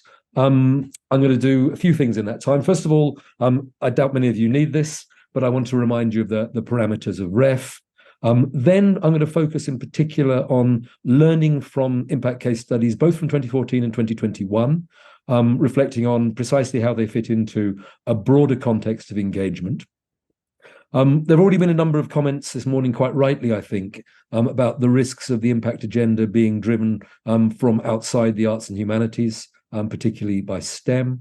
And we need to reflect on the specific approach to impact, I think, in our disciplinary field, because once we've understood that, we can then reflect more broadly on how do we harness the sorts of magnificent work we heard about this morning in focusing and enhancing the narrative of our disciplinary area, determining its future direction, and crucially, going back again to discussions this morning, creating a more inclusive and a more visible public idea about languages. And if I've got time, I've got one slide on the next steps in REF, because I think there are some potentially important developments around impact, which respond to some of the points already raised this morning. So just to reflect on the nuts and bolts of REF, I wanted to repeat, many of you will know this already, but the definition of impact in REF terms, that transformation, change, benefit, the list there is really important because society and culture are there, but we've also got the economy, public policy or services, health, the environment, or quality of life, beyond academia. And I think society and culture are clearly central to what we do in our subject areas. But if you look at the body of impact case studies from 2014, particularly from 2021, we are also demonstrating impact across all those other areas. Languages are really all-inclusive when it comes to thinking about the full range of potential impacts. So I've said already, and I think this is very important as a message to our institutions, there's not one model here. There's not one relationship between researcher and broader publics, which is intrinsically preferable. In the REF panels, each impact case study is assessed on its own merits. There's an acknowledgement that there are multiple and diverse pathways through which research can achieve impact. Sometimes it's individual work, sometimes it's the work of a team or collective, sometimes it's within universities, sometimes it's beyond, and sometimes it's in the UK, and sometimes it's international. And crucially, when we talk about the relationship between research and impact, it can be direct, which is reflected in that term underpinning research, but often it can be more indirect and non-linear. So lots of different models there reflected across the case studies we looked at for the previous exercise.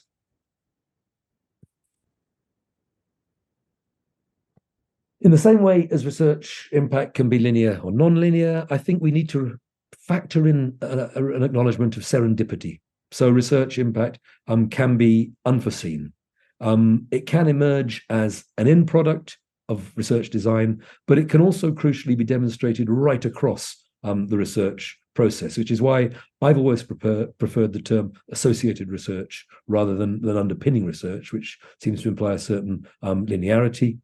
We've already mentioned the range of different audiences, from the local to the global, from groups to individuals, and I think we got evidence of that in the cases this morning. And something we mustn't forget, and I think in the next iteration of the REF, this will become even clearer, is that sense that public engagement can be an important feature of case studies. Public engagement, very important, I think, for languages, cultures, and societies, but it's seen as a mechanism by which impact can be claimed. I'm not going to dwell on this slide because a number of you will have internalized this, but important to remember what the REF panels did when they were considering the sorts of case study we heard this morning.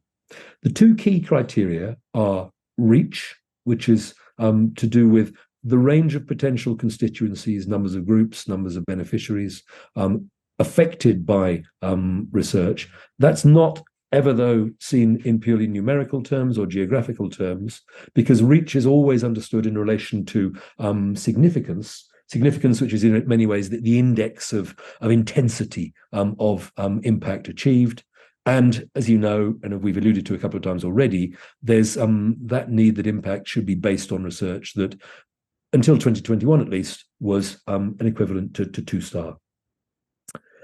One of the interesting developments for REF 2021, and I'll mention this very briefly, is that the criteria and working methods included an annex, it was Annex A, which was examples of impacts and indicators. Now, this is really worth looking at. It's not a prescriptive taxonomy. It genuinely is an indicative range of examples of impact areas. But I'm not going to read that list out, but looking through that list, I think with a few adjustments, I don't think we had any impacts on animal welfare. I suspect next time we probably will, but with a few adjustments, I think that subpanel 26, which I chaired, we had impact which fell under all of those headings there. This idea of the very sort of flexible understanding of what an impact case study looks like, just to give you some reassurance. Another innovation in REF 2021 is that subpanels were asked to operate with what was called an intentions plan. And this was a means of managing potential biases. And when we were looking at impact, you can see it in the third column there, the potential biases we were focusing on are scale, so that sense that we shouldn't be privileging the international over the local. Topicality, just because something seems hyper-contemporary, that shouldn't be privileged in any way.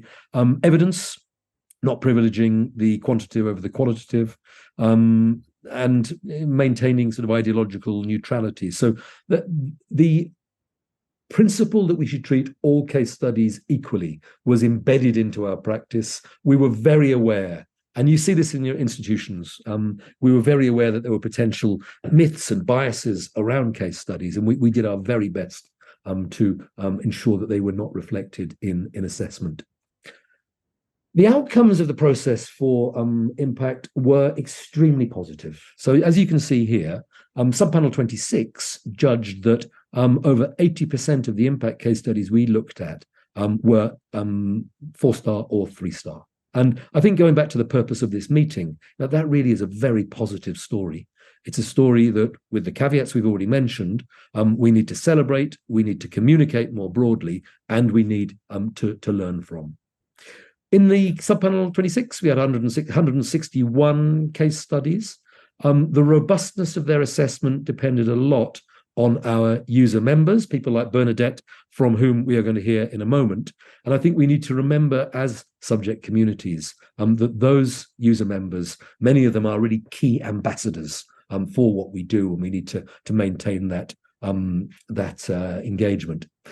Across those 161 case studies, even greater diversity, even greater creativity, I think, than we saw when impact was first introduced in 2014. And looking across again that database, we've got a set of case studies that demonstrate reach, which starts at the local, but often goes to the transnational, indeed, in some cases, the global, and where we can sort of evidence the ways in which modern languages and linguistics have enhanced the lives of a very broad range of beneficiaries.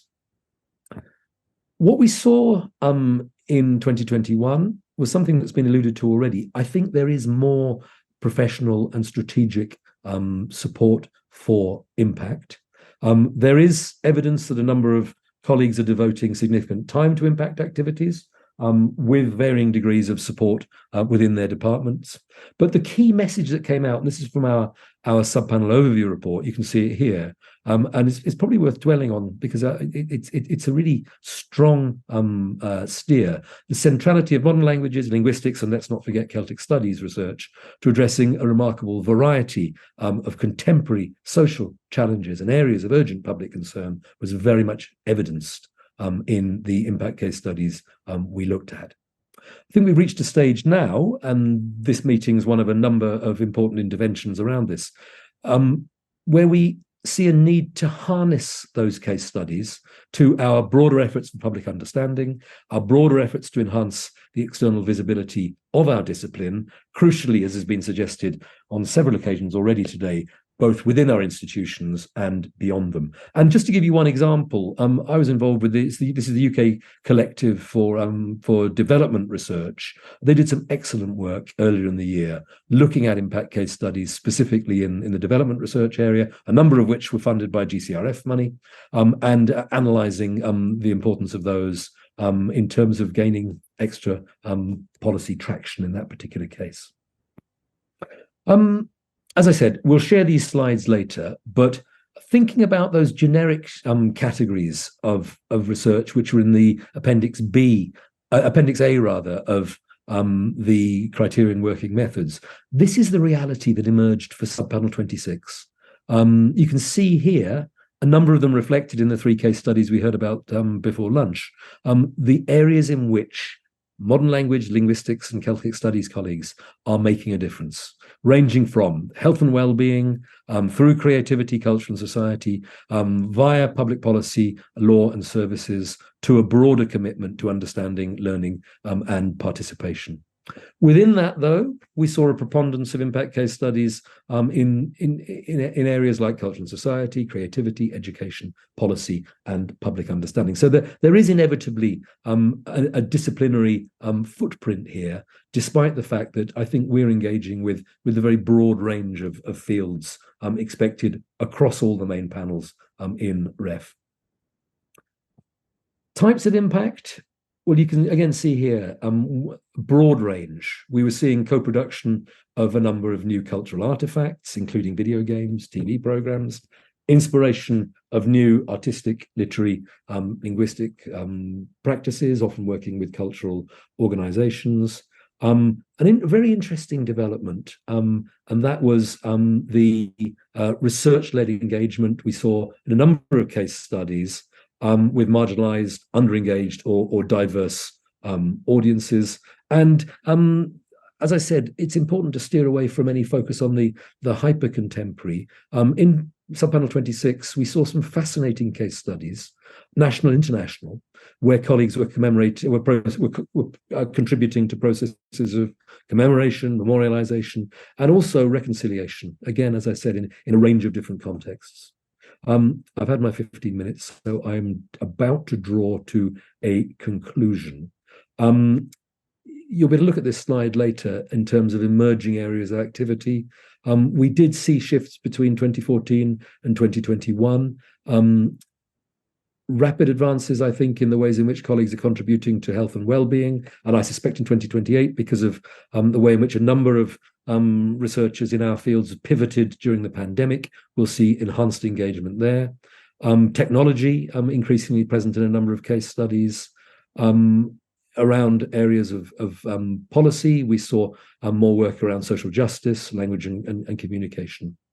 And just that penultimate bullet point there, thinking about linguistics in particular, really strong impact in the areas of language policy across multiple sectors. So involving lesser taught languages, involving language revitalization, innovation in that area of language technology that I've already alluded to, but also clinical practice, forensics. One thing that surprised us was the relative lack of case studies in universities in higher education, although the guidance made their eligibility clear. Not sure whether there was a degree of risk aversion around that. So let me bring this to a conclusion. I probably won't dwell on these because you can look at the slides later, and you've got a good sense this morning what the ingredients for a stronger case study might be: sustained commitment, clear narrative, avoiding jargon, often impact initiated by the needs, even co-created, but initiated by the needs of specific user groups. And crucially, I think that the strongest case studies provided evidence which focused on the actual change beneficiaries experienced. This is a question that came up this morning. Again, some of the stronger case studies, they could describe multiple impacts, but instead of becoming too cluttered and busy, they would often focus on a smaller number of well-evidenced interventions.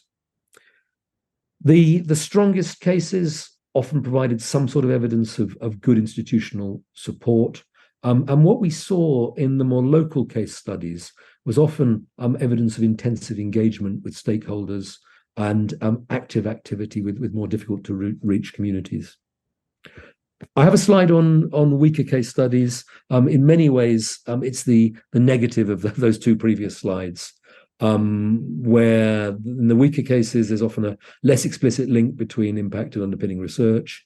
There's a fuzziness around dissemination, public engagement, and impact. In some cases, there was excessive breadth, so it's very difficult to judge what the reach and significance was. And maybe we'll talk about this later. Quality of evidence is crucial.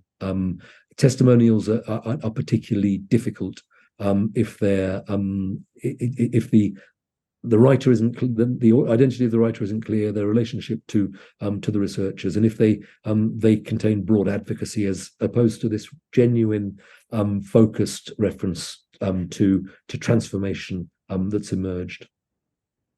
I'll stop here. This is, I promise, my final slide, but I think it's worth, in terms of the panel discussion, giving a sense of the direction of travel. So we're in a consultation period. AMLUK has just responded to the first phase. There's a new consultation on what was environment and what is environment and people now. But just to focus a little bit on impact in particular. So what was the impact element will still be weighted at 25%, but it's going to be extended to be called engagement and impact. Now, that extension reflects some of the conversations we had this morning. So it'll in many ways be rather similar to what we saw in 2014, because it'll be a combination of impact case studies with an accompanying statement. And that accompanying statement, which will be weighted, at the moment the suggestion is at no less than 20%, will precisely be the place in which units can articulate their impact strategy, their support for researchers involved in impact, and give a sense of that hinterland that we've already spoken about on a number of occasions, that absolutely crucial hinterland of activity which doesn't make its way into an impact case study, but which is central to our health as a discipline. There's a suggestion that the 2-star requirement for underpinning research will be removed. There have been a number of robust responses to that in the consultation, so we'll see whether that's retained. There's been a suggestion that in addition to the reach and significance that I mentioned, there should be an additional criterion of rigor. What that means isn't entirely clear. If rigor means an attention to the sorts of ethical standards and integrity we would expect to see in the production of research outputs, then I think as a subject community, we should see that as a positive thing. And one final point, and this is in some ways a response to what we said in our overview report, Subpanel 26 had a number of small units, and there's a commitment on the part of the funding bodies to reduce the minimum requirement of one case study for units with fewer than 9.99 FTE. So that 2 case study requirements, if you've got 19.99 FTE or below, will be removed as part of a broader commitment to reducing burden across the board. I am going to stop there. If anybody wants to get back to me about any of that outside the meeting, please don't hesitate to drop me an email, and I shall stop. Sorry, I ran over slightly. Many thanks, Charles. That's been really, really interesting, and I think it's, your upbeat presentation makes it all seem like we could all just go off and do it. But I also particularly appreciate that you've given an overview of the changes towards 28, and the variety of approaches. That's really, really welcome. The first question that comes into my mind is this ought to be celebrated somehow. Somehow we have so much material there which we could use to say, look, this is how we engage with society. This is interesting stuff. Is there any way in which it is being publicized beyond those ref circles? No, I think it's our job, as particularly as institutional subject associations, to do that work. So the role of ref, as we've alluded to on a number of occasions, is to allocate quality-related research funding. And it's a cumbersome exercise. Some of us think it's the fairest and probably most effective way to do that. But the byproduct of that process is precisely the creation of a very rich body of data and case studies, which in some ways are a gift to us as a subject community. But we need to decide as a subject community what we're going to do with them. I mentioned that initiative by the UK Collective for Development Research, who've put together a brilliant document, which is of case studies of impact work with beneficiaries in the global south. I know that the School of Advanced Study is under the leadership of Joe Fox is doing some work more broadly in thinking about how we can use case studies from main panel D as a tool in advocating for the arts and humanities.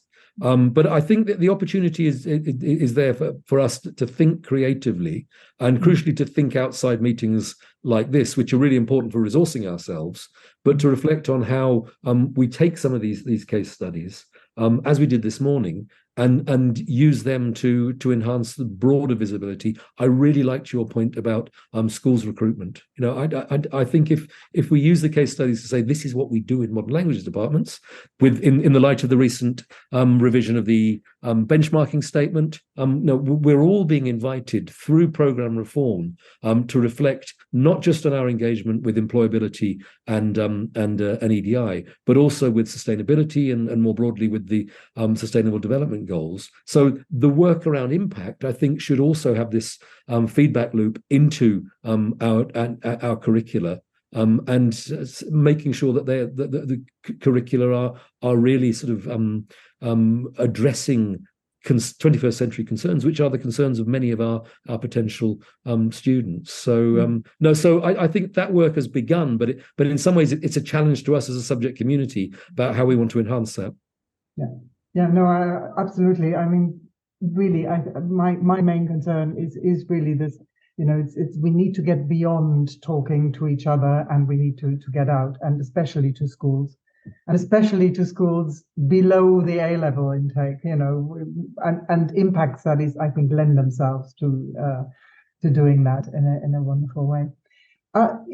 Are there any other questions? I'll take those. Yep. Okay, Liwei, start off, please. Yeah, thank you. On your last point, actually, I wondered if there were case studies that were specifically about impact in education or on the education sphere, because it would be interesting to see what people claim from modern languages and linguistics. I know the education subpanel obviously had case studies that were very specifically aimed at education. We did, yeah, we did. And it's probably something we should talk about. So I think one of the issues is, and this partly goes back to Godela's question, we haven't actually spent the time analysing in any detail those 161 case studies in terms. So I gave you a broad sense of the areas into which they fall, but there were a number in education, second language acquisition, primary education, minoritized language education. So going back to the earlier point, there are also possibilities for sort of bringing together clusters of impact case studies, which can show that the variety of interventions in a particular area. But I agree with you that that's one of the areas where we could think about talking more to the education subpanel. Similarly, and I mentioned this, there's a fascinating subgroup. I had a bullet point on this, which is looking at commemoration, memorialization, often in the heritage field. And there again, I think that there are links to be made with work that was submitted to the history panel. But crucially, in both of those cases, we're making a firm statement about linguistically sensitive approaches to impact. And crucially, this doesn't really come out of the REF criteria. REF criteria talk about geography. They talk about audiences. They don't make it clear that impact can happen, does happen, must happen in languages other than English. And I think, again, one of our jobs is to ensure that linguistic sensitivity is embedded into not just the REF process, but into understandings of research strategy, policy, and practice more generally. Thank you very much. I think that's particularly important because there is often this misconception that only presentist research can have impact, and we really need to work against that. Yeah. Karen? Hi, thank you very much. That was fascinating. My question is about sort of indexes of impact, and particularly you mentioned about statements from people associated with the project, and I'd be really interested to hear a little bit more about that. To my mind, that's one of the most awkward bits of the whole process. I hate it myself, and luckily this last time it was hived out to the university. But of course they didn't really know, and it didn't understand what they needed to hear either. So I'd be very interested about, a bit more detail about what you think, and also whether there are sort of alternatives, for that qualitative thing, which, were there other examples of where one could go with that apart from such statements, or just asking the audiences, did I change your life? What other approaches were there? Yeah. Thanks, Karen. It's a really important question. I think some of the answers were already embedded in the question. One of the things we saw in the passage from moving from 2014 to 2021 is that the awareness, there's a greater awareness around the quality of evidence. But there's also, and I know colleagues around the screen will probably tell me there's very sort of this is differentiated across institutions, but in a number of institutions, as you suggested, there's much better support for collecting that evidence, and there's also a sense that the evidence needs to be collected throughout the impact process, as opposed to, I think when it was introduced, and we didn't really know what was happening in the build up to 2014. A number of people sort of post facto, retrospectively, had to collect evidence, and that's always challenging. Couple of things I'd say, Karen, and it sort of goes back to that idea of diversity here in terms of what's expected. Multiple forms of evidence are possible. I really appreciated Abir's comments this morning, which are around the sensitivity of collecting evidence with certain groups, particularly vulnerable groups. Clearly, there is a difference between going to an organisation or an institution and asking for evidence and going to individuals. And I think that sensitivity is part of, if rigor is going to mean integrity and demonstrating an ethical understanding across the board of how we deliver impact, I think it's got to include evidence gathering. So obviously the key aspects you've mentioned already are quantitative and qualitative. Some good quantitative evidence provided. But the crucial aspect, and I didn't really tease this out of the slides, is if you are providing quantitative evidence, which is sort of hits on a website or whatever else, that needs to be contextualized. And there needs to be get a sense as to what this actually means, and ideally it needs to be analysed. So it's not just the raw data, but we actually understand what the patterns under that data are.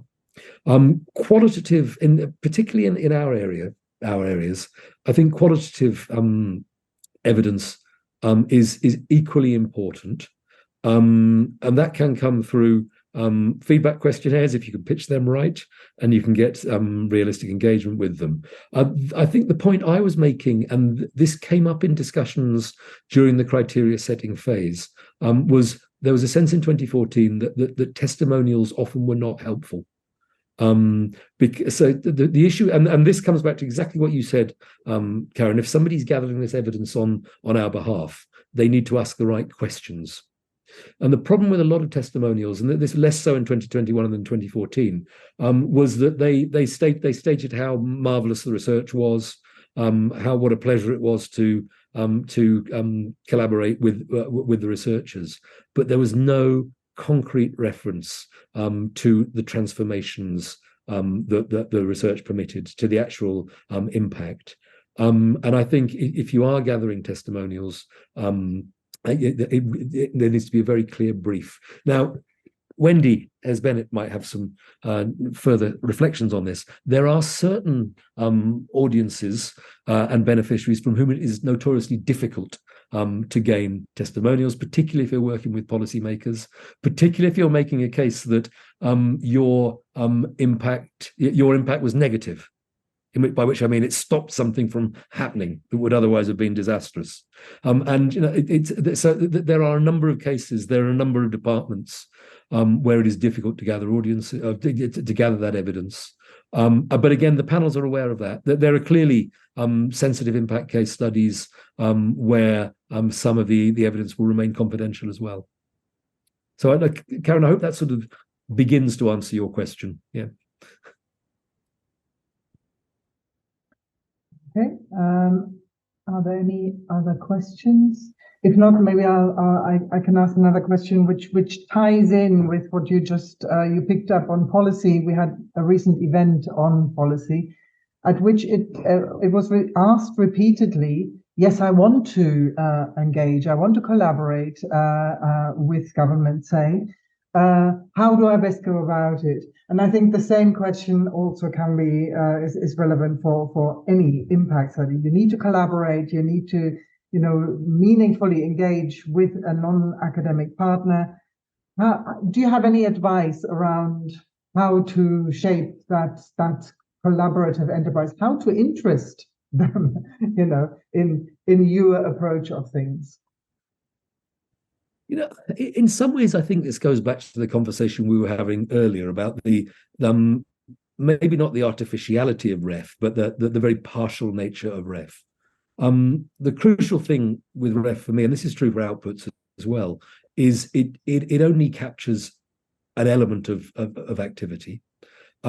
What we saw with the strongest case studies is that they were often the result of a lot of hard work, which colleagues referred to this morning, in terms of developing relationships, sustaining relationships, and exploring mutual benefits from those relationships with partners outside academia. And it clearly helps in that case if external partners, and this is why sometimes working internationally can be challenging, if external partners understand the mode of engagement, they understand that the researchers are committed to broader benefits, broader resonance of their research, but it might feed into the REF process. That's why our user members, people like Bernardette, are so important, because they can act as translators, really, of the scheme and what it's about. But I think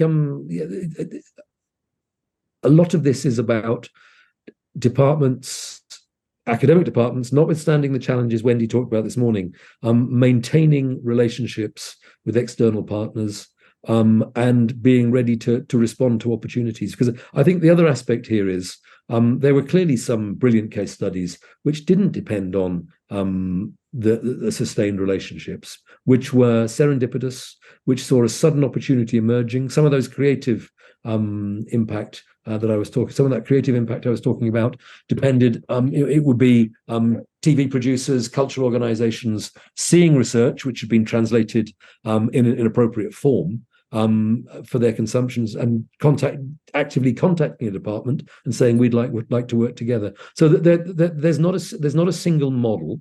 But I do think having a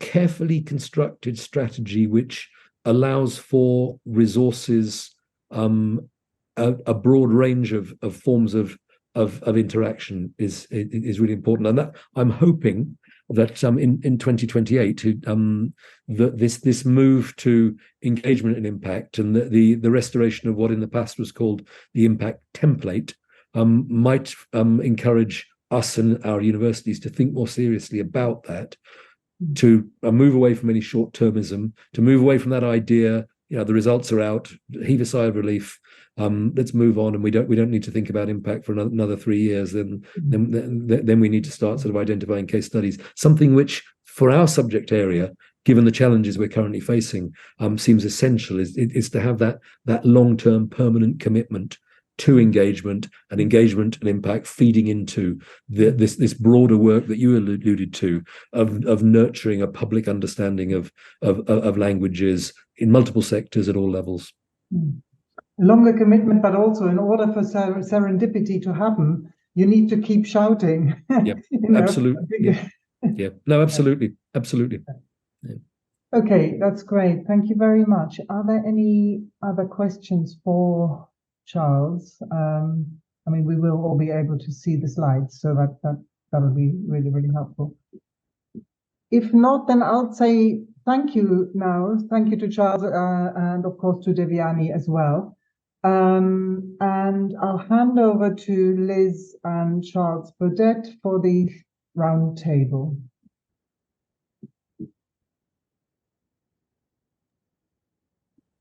Thank you very much, Godela and Charles. It's extremely important for us to be thinking about all of these things. Let's move now to the final part of today, in which Liz and I will be asking a few questions about the narrative of the subject area. We were originally, we had asked Conor Mackenzie, who's preparing a statistical report from the British Academy, to talk about his findings and the findings of the group about REF. Unfortunately, that is still yet to be completed, but we will ask Conor to come back to come at a stage to talk about that, because the statistics are important, of course, and we need to think about what they reveal. We also asked Jo Fox to come and talk about the work that she's doing for the School of Advanced Study across the humanities, and in particular the Mapping the Humanities project that she's leading. Unfortunately, she has an event in the States that she needs to be at, but she will come and talk at a future meeting of the Thinking Strategically seminar series. So I'd just like to introduce very briefly our panel. Mark Critchley, who is here to talk about the language gateway. Of course, people know Mark from Durham and from the AULC.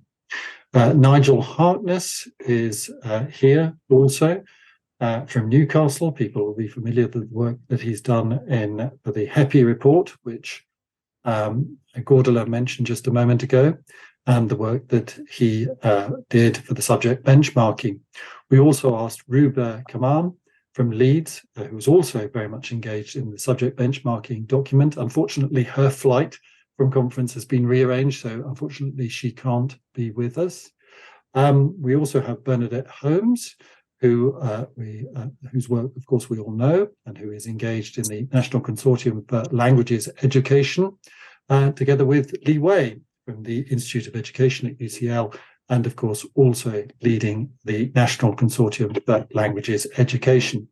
What we've attempted to do is to ask people wearing their different hats what they can say and think about when we come to consider the REF impact case studies, not as something that is simply part of an exercise that you do and then move on. As Nuria said, that tends to be the way in which institutions think about exercises of these kinds, but it's not the way that we should think about them.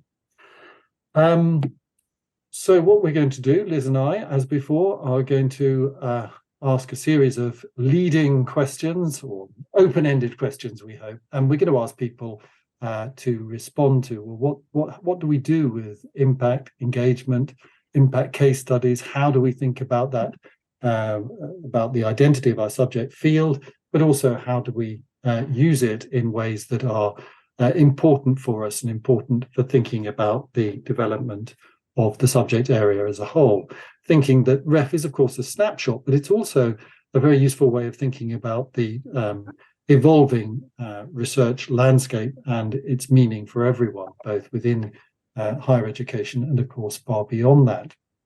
One question in particular that we might have, and which will, I'm sure, be part of our deliberations in the next hour or so, is modern languages research, or research, to use the subject benchmarking definition, languages, cultures and societies, of course, does have all kinds of important, wide-ranging international impacts.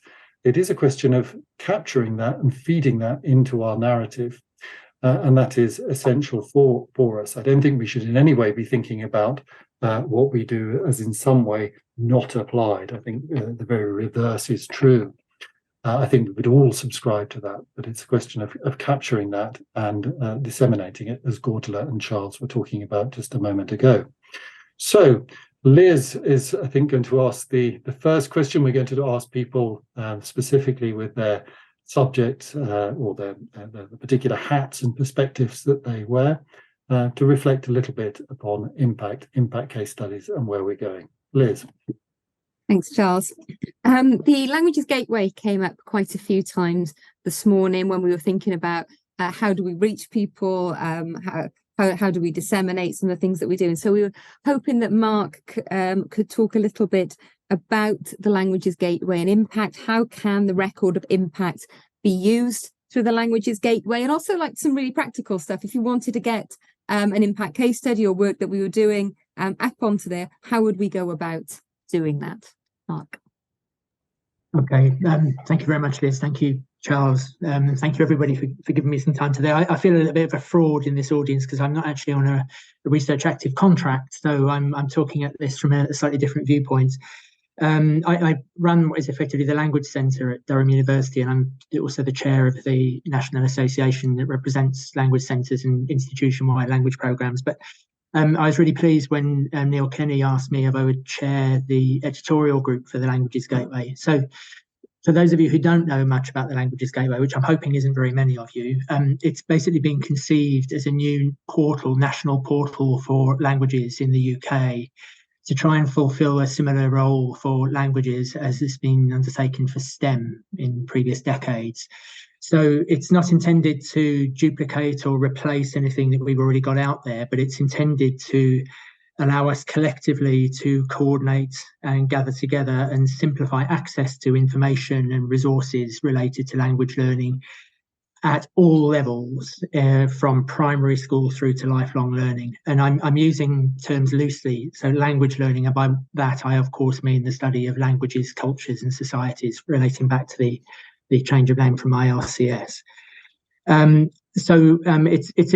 It's been designed for our greater collective good. So all of us on the call today have a stake and a vested interest in the Languages Gateway succeeding. One of the things we're trying to do, and specifically here I'm referring now to HE and it coming on to research as well, is one of the challenges we face is the competitive nature of our academic departments, because we're all competing or in a competitive situation that's been placed on us by the modern world of HE. But we're trying to work out ways that we can actually work more collectively and collaboratively between ourselves to make the Languages Gateway work for us.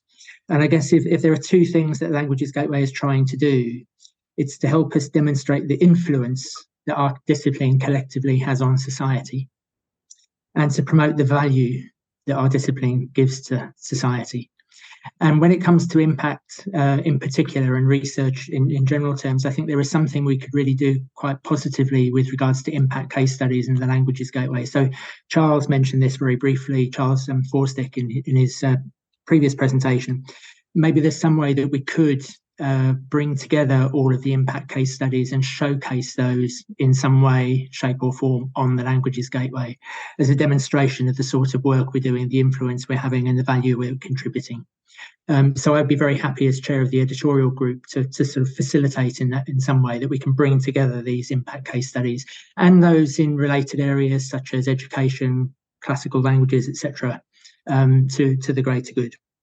And just to close, and before others come in, the Languages Gateway is part of a nascent new national languages strategy. So there have been national languages strategies coming up over decades, probably even longer than that.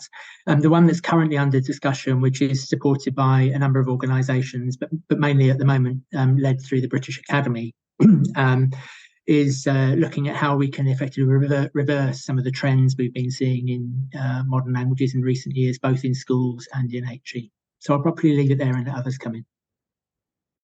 Just to, or we could pick up on some of the things that you say, Mark. I mean, a number of us were at the launch of the Languages Gateway in London, and there are other launches occurring throughout the 4 nations of the Languages Gateway. I think it's great, enormous enthusiasm for it. But I think the point is, and I've heard you made this point, that unless we buy into it, it really won't have the effect and resonance that it's aimed to have. So it's coordinated by you, by the British Academy, it has many stakeholders, but it does require a massive sector-wide investment. Otherwise, it won't do what it's aiming to do. Am I correct in that? Yes, I'm quoting. So, but yeah, could you run with that for a moment? Yeah, no, you're absolutely right. The Languages Gateway isn't something that's been conceived by a couple of people in the pub to try and promote our own agenda. We actually are genuinely trying to work collectively across the whole discipline. I noticed Hilary has put a comment in about the notion of the discipline in the chat. I'm here representing a language centre in talking about research impact. Those two discussions don't normally take place in the same room. And I think it is important that we all do buy in, because we are trying to support everyone, and everything that we all do individually impacts on everything else does. So, we need people to come in primary languages. We need people to come in secondary languages. We need to improve uptake at GCSE. We've got various organisations represented here today, and none of us work in isolation. The work, we're all working in different ways, coordinating together in all sorts of different ways.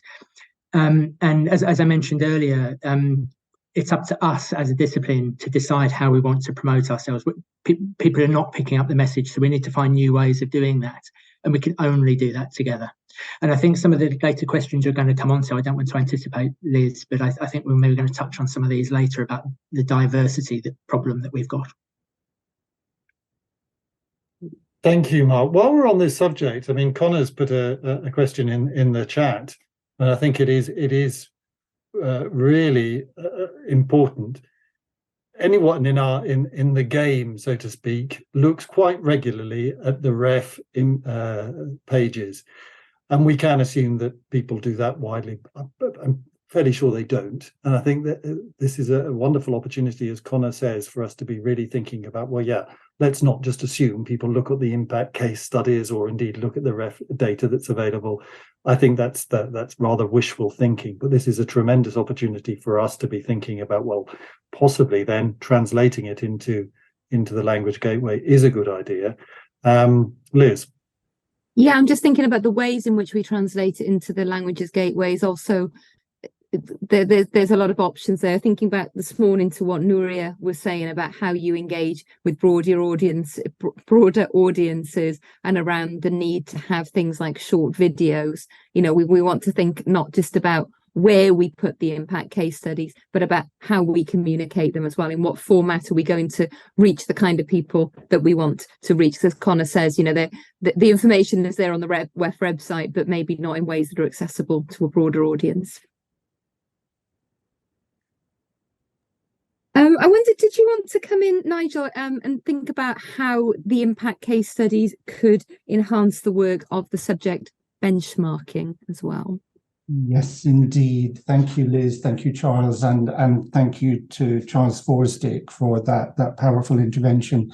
Good afternoon, everyone. It's a real pleasure to be here this afternoon. I'll probably just, before I say anything about subject benchmark statements, maybe just to pick up that previous point about the impact case studies migrating or somehow being translated from a REF database into something that actually faces as the language's gateway intends to the general public. I think there's really something there in the power of the stories that those impact case studies can tell, and how we try to draw some of that out here, because I think there's something in there which actually tells some stories about our discipline or disciplines that we're very familiar with, but I'm not sure that other people necessarily are. So maybe one to come back to as we think about that, but I just wanted to make the point while it was in my head and before I forget. So when we were drafting the subject benchmark statements effectively, almost a year and a half ago now, and they went out to consultation 12 months ago, we weren't actually explicitly thinking about either the impact case studies from the 2014 REF or indeed what was already in train for the assessment of the 2021 REF exercise. But it's serendipitous that in the work that we did, which really with subject benchmark statements, really doesn't attempt to prescribe what the discipline is about, but actually sets out to describe our discipline from an informed range of people who all sat on the advisory board of the subject benchmark statement group. That actually in doing that work, defining our discipline, not just for ourselves, but for a wide range of stakeholders, including obviously QAA, but also government stakeholders, policy stakeholders, students indeed, since we involved students. We actually did manage to say quite a lot about impact, and it really wasn't intentional. I want to come back to that point about it sort of happening serendipitously almost, or organically. And I think that does say something about languages, cultures, and societies as a discipline. Charles pointed out that in the REF, if you look at the UOA 26 report, that preponderance of impact noted in particularly in culture, society, creativity, education, policy, and public understanding. Certainly a lot of that fed through into the subject benchmark statement, probably a bit less on public understanding, but certainly culture, society, creativity, and policy were in there. But actually, I think the subject benchmark statements went further than that in trying to, in describing the impact of our disciplines. I guess one of the things that absolutely came through in the subject benchmark statements are discussions and made its way through into the document, that working with partner organizations and working collaboratively with organizations outside university is an absolutely integral part of our discipline. And that can be a wide range of partners. Perhaps naturally, we think of those partnership opportunities with employers or non-governmental organizations or voluntary charity sector organizations, which our students get involved in often on the third year in their period of residence abroad, where that's a part of the degree. But actually, we talked as well about those partnerships with civic organizations, with civic partners, with community partners here in the UK, and thinking about, I guess, as well, thinking about cultural organizations as well, or indeed the education sector, how we support the teaching of languages through outreach activities into schools in areas around our university, so that that place-based partnership model that I think is a really big feature of what we do. And that is I think certainly for thinking about education impact, I think that is very strong. In the subject benchmark statements, I think we did manage to draw out the economic, social, cultural, and environmental impacts of languages, cultures, and societies in a global context, or at least I hope we did. And if we didn't do it as well as we should, we want the feedback so that whoever is in charge of this next time definitely gets this right. One of the things that really helped us here was, again, many of you will be familiar with the subject benchmark statement, but the changes that were introduced by QAA this time for all of the benchmark statements, which mean that every discipline or discipline area reflects on what inclusivity or EDI means for the discipline, so that the sort of ethics, if you like, of the discipline in that context. We write about education for sustainable development. How do our disciplines address that? And then there's a section on enterprise and entrepreneurship education. And you can see through that, to just start with enterprise and entrepreneurship education, we're obviously thinking about the value of our disciplines to the economy of the UK in terms of the skills that we're producing, and thinking about that, the kinds of careers and the benefits that our students can accrue from going on into a variety of high-value careers. But we also noted a lot of work which is addressing areas such as equality, peace, social justice, gender, impacts of colonialism, climate change, a range of things there which feed into, Charles alluded to this earlier, not just sustainability as a thing, but the UN SDGs more broadly, which capture a range of areas. And then, of course, where we were thinking about the linguistics part of our discipline, you can see how there's a lot of the work we do in education, thinking about linguistic and cultural heritage, to pick up again a word that Charles used, where we can perhaps underplay some of our impacts, but that engagement with local language communities and also that engagement with language policy. So I think the impact of our disciplines, languages, cultures, and societies very broadly, I think what I hope we've done in the subject benchmark statement is to reflect how that is absolutely embedded in both in the environment, the culture, and the delivery and the design, indeed, of all of our language, culture, and society degree programs, and in the units that are responsible for those. But we didn't ever make that connection explicit. There's nothing in the subject benchmark statement that refers to that research and impact landscape of our disciplines. And I think that probably is something that if I could go back right now and insert a paragraph, I definitely would. I note as well, having had a quick check in the English subject benchmark statement, I think linguistics is the same. I don't think the other groups have done it either. So it's not that we missed this where others caught it, but I think it is something that we should be addressing. And I think it speaks, one of the things that I've been reflecting on in advance of this discussion is thinking about what Charles talked about, that feedback loop from impact back into our curricula.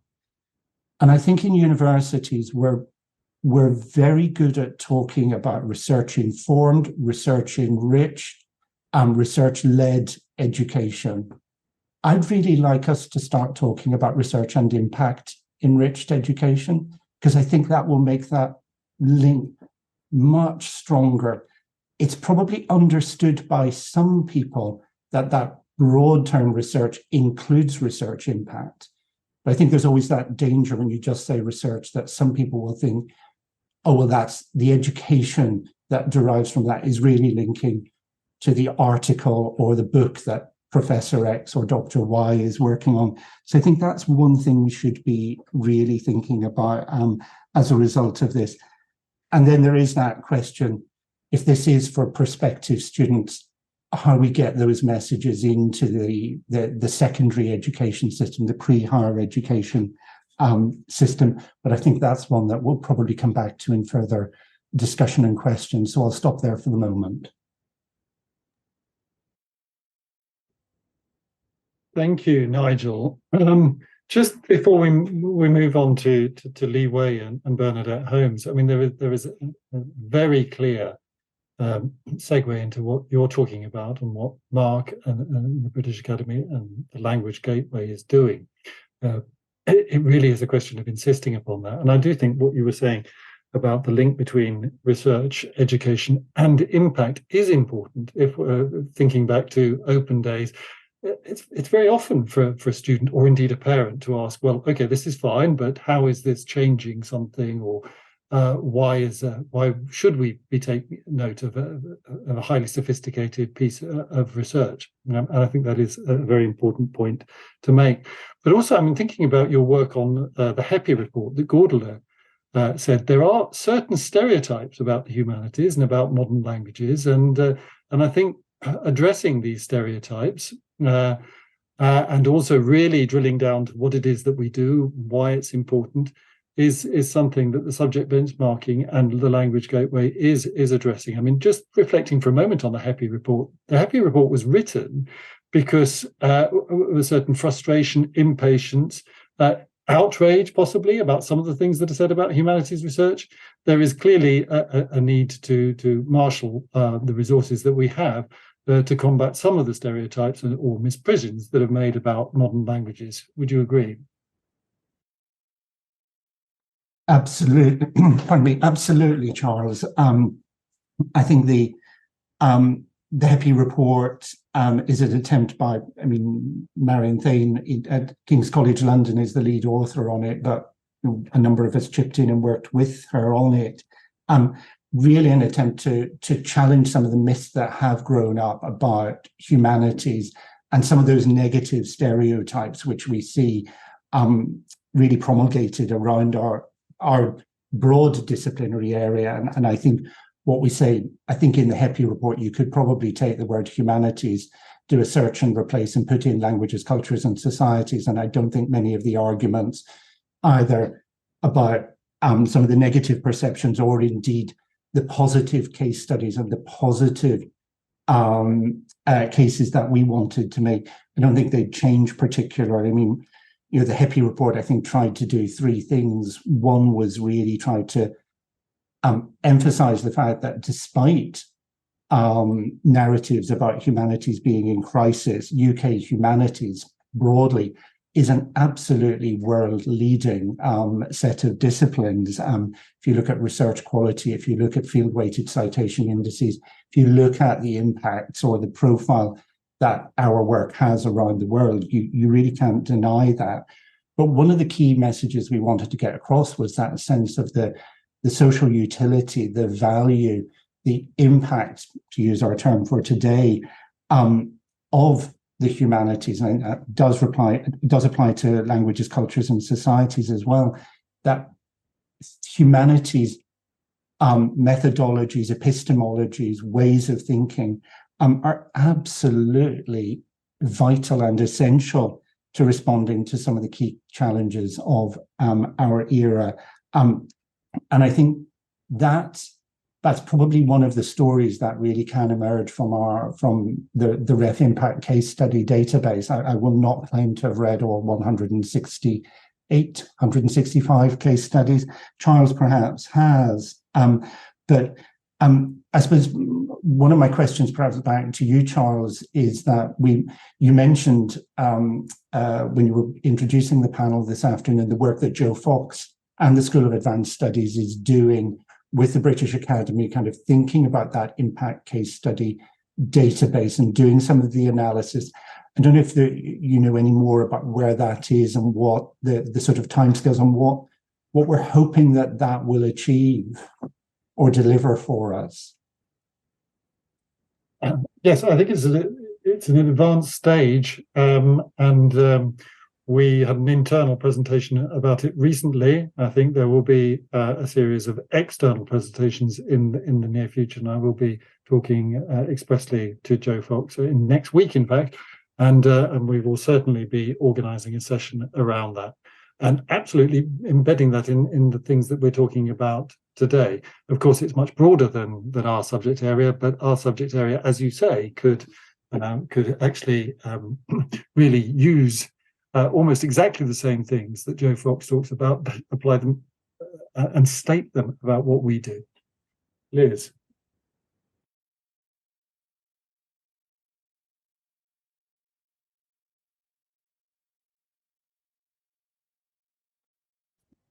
Liz, you're muted.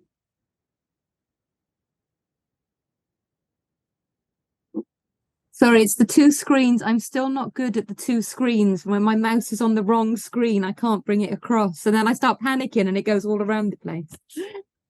Anyway, it's on the right screen now. So at this point, we'd like to bring in Bernardette, Holmes and Lee Way, please, in thinking about the impact case studies and the work of the NCLE. So thinking really about how could the work around impact, these impact case studies that we've been talking about, how could they be used to support the work of the NCLE? What kind of things could we do with it, I guess? Bernardette, could we, or Lee Way, could we start with you? I think probably Bernardette should start. Or would you rather me start? No, you unmuted first. Don't mind at all. Yeah. Shall I start and we can develop it together? We have a shared vision, of course, which I'm sure will be shared by everybody on this current event, and together we will build, I hope, the new narrative. What I wanted to say actually fits very closely to what Nigel has just said. It's incredibly important that we understand how to disseminate impact and relevance of what we're doing and what we have within the REF. May I say, it was a great privilege to work on Charles's panel, and the wide range of interdisciplinary research where languages were very much at the heart, languages and cultures were very much at the heart of it. It was so impressive. And at the time, I thought we must make sure that these key messages and insights affect the next generation. It's not just about the decision makers at policy level, it's about inspiring our new generations of language learners. It's about perceptions. It's about getting into schools with key messages. So if we think about those 161 or 168, however many case studies there were, we've got to distill messages. We've got to pick out those, if you like, inspirational moments, those critical incidents, which will enliven, empower, inspire the future. And we need to have those, whether they're on the gateway or whether they're available for, and they could be housed on the gateway, whether they're available for careers teachers, for assemblies, for schools to use when decisions are made about uptake at GCSE or A level, when decisions are made about university applications. We have to start early. Very often also we have to understand that teachers, when they're talking about in schools, when they're talking about the relevance of research, they're thinking about research on attainment. They're thinking about language acquisition. And Nigel also mentioned this. They're not thinking about those softer skills, the kind of society that we want to become, the kind of individuals we wish to foster. They're not thinking about ethics. They're not thinking about values and beliefs. But we know that language are at the heart of transformative change. Languages and cultures define us. We have that as our clarion call, really, as our strapline. Languages define today and transform tomorrow. They really do, and we have to make that a reality. So that's terribly important. I feel there's a sense that we don't have clearly across society as a whole an understanding of the contribution that languages make. We all agree that. So how do we begin to change those perceptions?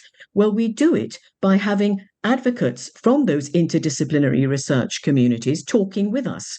So that's why it's so important that we have science and languages working together. It's the intersection, isn't it, between humanities, where do we sit? Are we humanities? Are we social sciences? And it's that intersection where policy sits.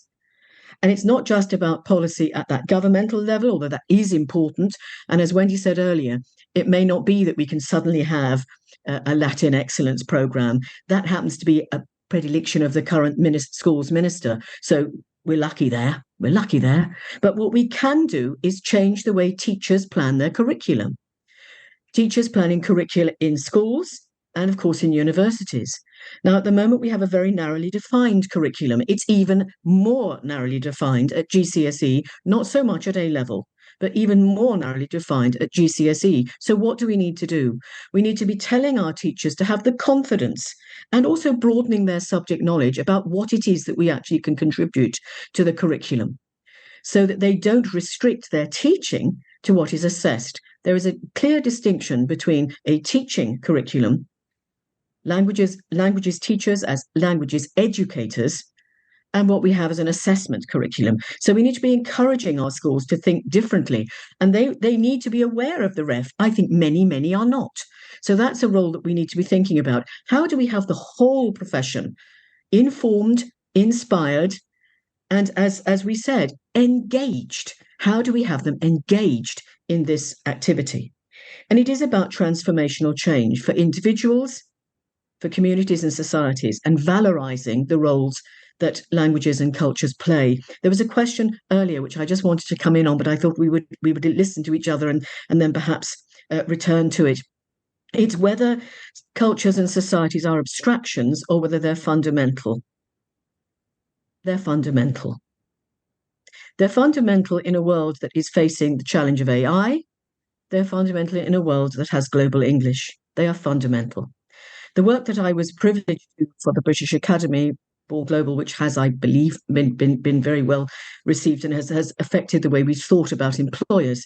Employers said repeatedly that it was the cultural elements, the cultural understanding, the way we had the cognitive and cultural flexibility, which comes from learning a language, that they prized really more than the language skills.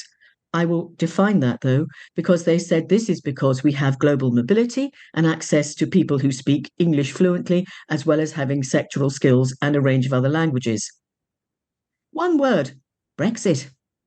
It has changed. So again, the value of language skills themselves have increased.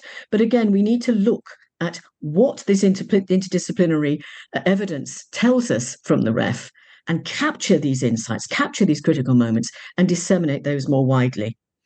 I'll stop there and pass to Professor Lee Way. Thank you. Sorry, just before we go ahead, Liz. Thanks. Just to pick up on something Bernardette was saying there around the need to engage with teachers, and I think you're absolutely right there. But I wonder if sometimes there are limitations that are placed by the curriculum and what you can do there, but there are also limitations placed that are occasioned by what teachers feel able to do and teachers' confidence. So I think perhaps it's not just about what's possible, but what people feel enabled and supported to do. And I wonder if that in some ways combines with what we're talking about, the role of the language gateway and the way that we prepare these materials and the kind of scaffolding that if we're asking people to engage with with our research in these kinds of ways, that they have to feel really well supported in doing that, because otherwise it doesn't feel something that's achievable for them. I think Liz, I totally agree. I think it's a question of who are our agents of change. Mm-hmm. And our agents of change are our teachers, but they can only be enabled to do that if we support them, but equally if we can support them through the senior leadership of schools.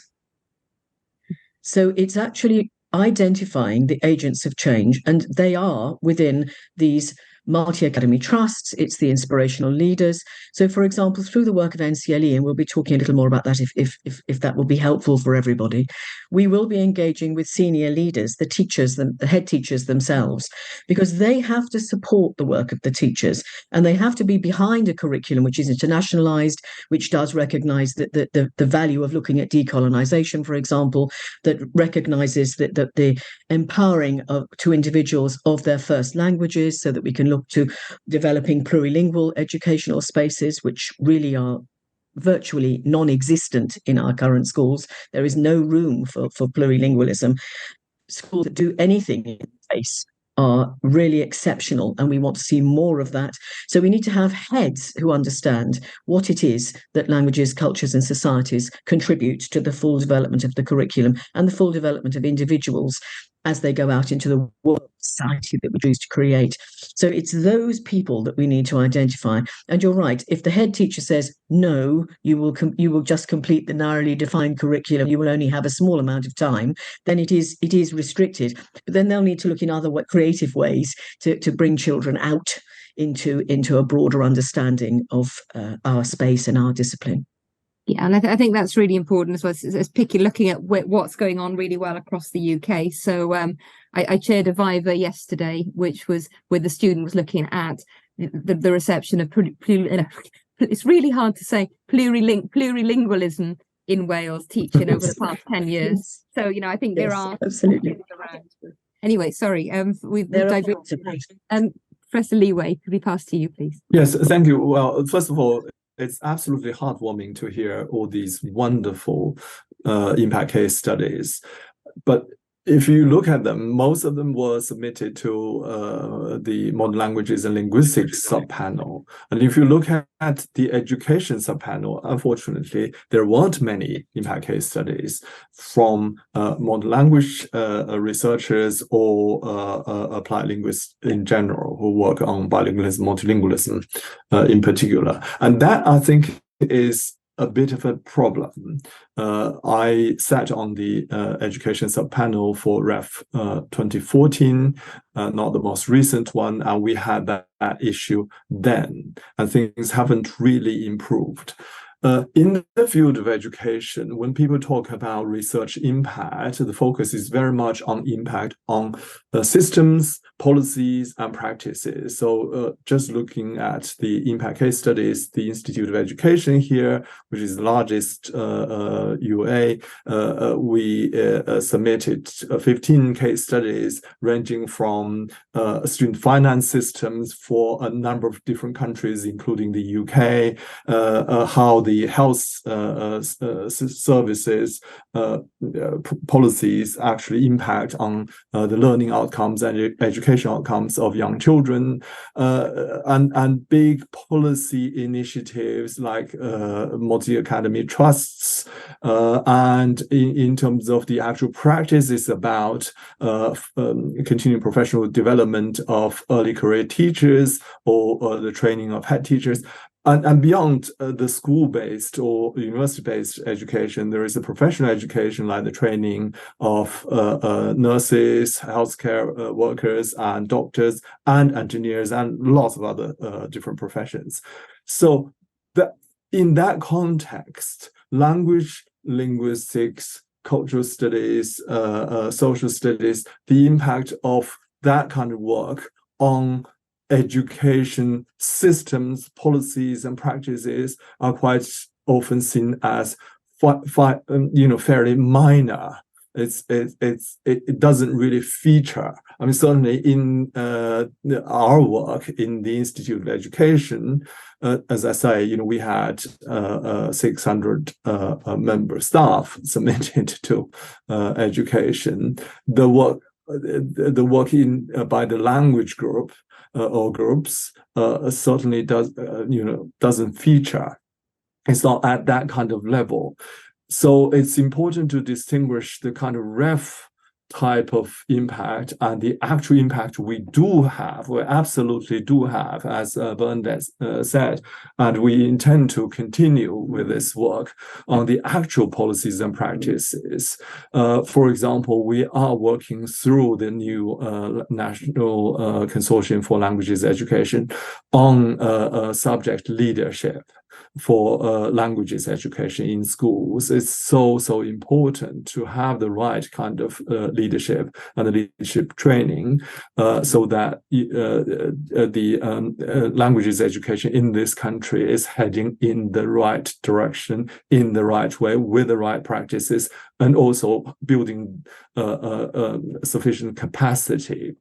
We are, of course, looking at the actual impact of pickup of modern foreign languages, on cross-curriculum, the cross-curriculum benefits of the modern language learning. We're doing quite a lot of work on the Mandarin Excellence Program, which has been going on for at least 7 years. The other, the languages hub program, of course, is relatively new, but we are going to build a robust database to track the actual impact.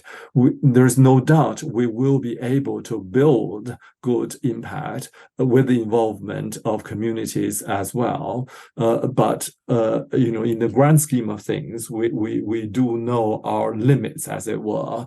Our capacity to transform the field of modern language education in schools is somewhat limited. Our focus is on subject leadership development, on teacher supply and teacher recruitment and teacher education, and we will be looking at the benefits of language learning across the curriculum and beyond.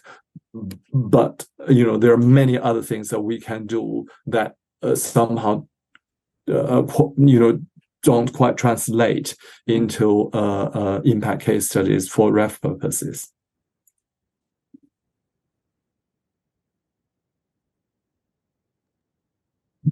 Thank you. Some wonderful observations from both what you've just said now and what Bernardette was saying a few minutes beforehand. I think just to make sure that we retain the informality and make sure and inclusivity of this conversation, I think it would be good if people were to ask questions directly. I mean, Liz and I have, as you know, a number of other questions that we can ask, but just to make sure that we are giving everyone the chance to ask questions. I noticed there was a couple of questions. There was a question from Connor and then Natalie, a comment. Perhaps either Connor or Natalie, you'd like to say something about that, or possibly we could ask Lee Wei and Bernardette to respond to the limitations that teachers are under and how in higher education one can help address those kind of limitations. And of course, a point that is very often made is that teachers are often time poor. And how can higher education help to solve some of those questions? I hope I haven't misrepresented the question. Bernardette. Thank you, Charles. Thank you. We are entirely right, colleagues, to raise the question of conditions. Teachers are under a lot of pressure. They're under pressure to perform, and perform means higher attainment. So they are, or tend to be in many cases, risk averse. So you are quite right. And Liz raised this earlier, and it's also been raised by colleagues in the chat. So what we need to show is that actually you can achieve both increases in attainment, in language acquisition, and cultural engagement, and the wider benefits that a culturally rich input can give, but it needs to have careful planning. And this is where we can draw in our knowledge and understanding from cognitive sciences, but we don't limit the understanding of cognitive sciences to simply unitizing the language components. We think about how you also build those language components through culturally rich input.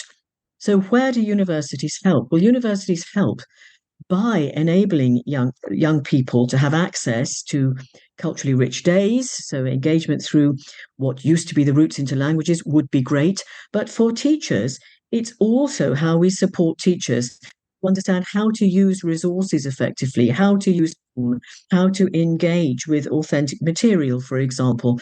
And there are all kinds of tensions around all of that, because they will not necessarily feel empowered, as Liz has said, to step beyond a very narrowly defined curriculum, but we need to show them how to do that. And there's some outstanding work that's gone on. It came through some of the, and forgive me, Wendy, if I say this wrongly, but mites or mates, I know people would say things differently, but certainly the AULC work from a number of university consortia, as we know, had a great deal of input to offer there. We know that the work of Charlotte Ryland in Oxford is absolutely brilliant with the use of translation. So what she is saying there, the Spender Trust and the way she works with youngsters is, look, your examination competencies, skills, performance improve, but in this wide and rich cultural context. So there are ways through it.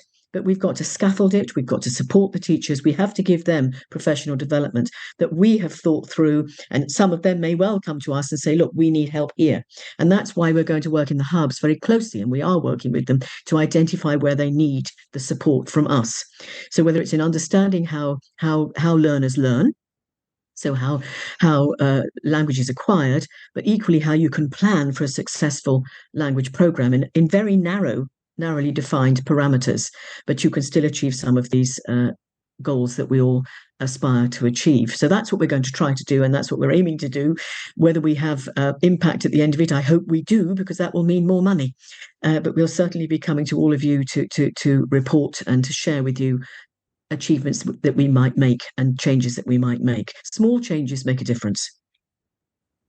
Thank you, Bernardette. Lee Wei, do you want to come in as well? Yes, can I also say, just to add, there is a lot we can do in the university as well. We have much more freedom than school teachers in terms of what we want to teach, how we want to teach it. We had 2 consecutive events. Charles, you organized one, and then the following day we held it in the UCL Institute of Advanced Studies, looking at decolonizing language education, and it's really exciting to hear all the ideas of how we can transform the curriculum, transform the way we teach languages, cultures, and society in the higher education arena first, and that will then feed into the school system and set an example of what universities are doing,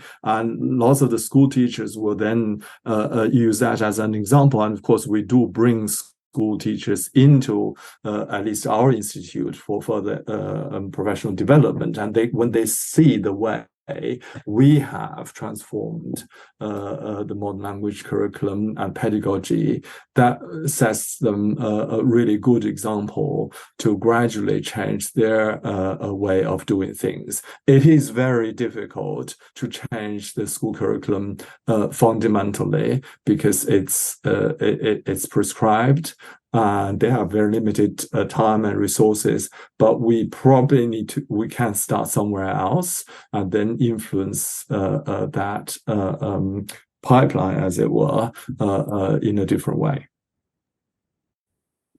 Thank you, Lee Wei, and just to thank my colleagues Jamila Pinheiro-Diaz and Joe Ford for the excellent session that you referred to, in which a point was made, I think, by Emanuele Santos, precisely on this point about the freedom that we have and that we need to exercise.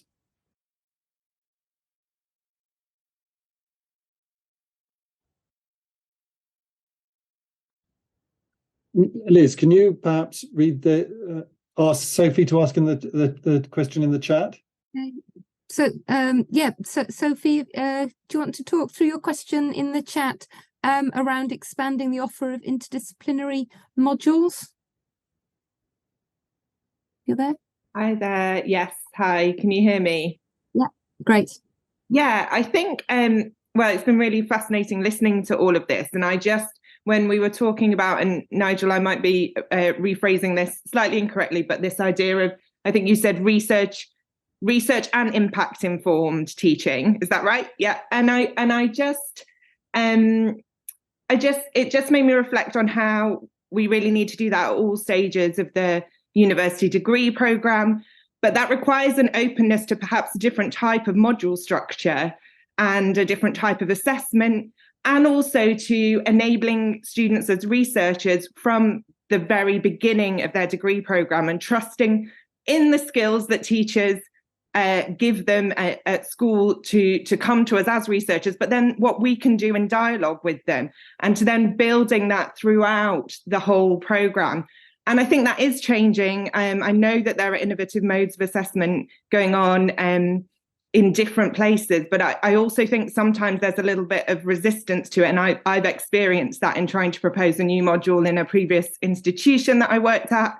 And so I suppose for those senior colleagues who are involved in approving modules and encouraging encouraging sort of curriculum change, I think that's a really important thing to take into account. And then that feeds into all the things that have just been discussed about how that then becomes more visible to teachers in schools, and how they can actually start to sort of build students up to that, and tell students that it's something that they can engage with right away when they come to university. It's not something that only has to happen at the later stages of degree programs.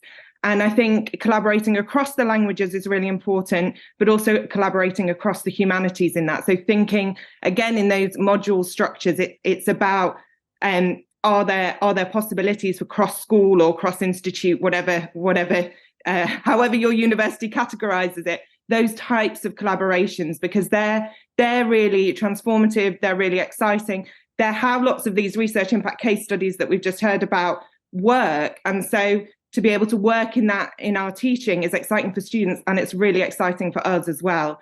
So that's kind of a plea. It's also just something that I'd like us to be aware of. And I don't know if anyone who's kind of spoken already could respond to that, or maybe tell us about inspiring examples of different module structures in their institutions. That would be great to know about.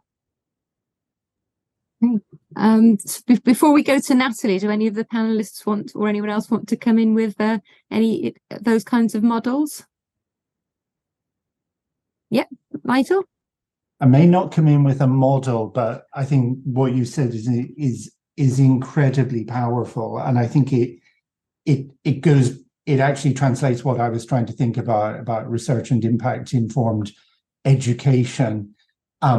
Really tries to think that into that interdisciplinary space, and as you say, so much of our impact works across disciplinary boundaries, and also is co-created with organizations outside the university. And that's, I suppose, the other dimension I think I would add to what you're saying, that we need to think about that. And I know a lot of this work happens in a lot of universities up and down the country, where we are bringing in third sector organizations, NGOs, and that kind of engagement with those global organizations has certainly been a feature. I've certainly noticed it here in Newcastle of the ways in which we've been able to connect classrooms in the UK to classrooms in Latin America, or to organizations in Latin America post-pandemic, where we're all using platforms like Zoom and Teams.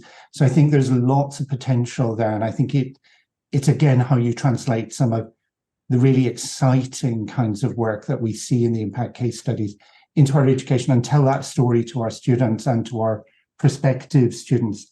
There are always boundaries to teaching across disciplines in universities, but I think talking to, I'll put my faculty PVC hat back on and take my impact, my subject benchmark statement hat off for a moment. I think talking to a lot of other people across the sector in roles like mine, everyone is trying to think about how we enable more of this, because we do think it's really important, and that we have to let the kind of intellectual inquiry, the creativity, the intellectual, and indeed the research and impact value of what we do drive this, rather than sometimes our curriculum management systems or where student enrollment sits. So we have to get better at this, because it really is going to be one of the things that I think will continue to define the real value, not just of a languages, cultures, societies, education, but a humanities and social sciences, since we work right across, into it. We're not just languages, cultures, and societies. I know I talked about humanities earlier, but absolutely spans humanities and social sciences in many universities. So thank you for that. Thanks for your response. Thank you. And I just see Liz's comment that indeed institutional process and innovation do not always go well together. I feel there's a personal pain there somewhere in that statement, Liz. I couldn't possibly comment, but Bernardette, did you want to come in on that as well? Only to say that in the school space, we have done a great deal of work on content and language integrated learning, but that has not been shall I say, as well received by policymakers at government level as we would have liked.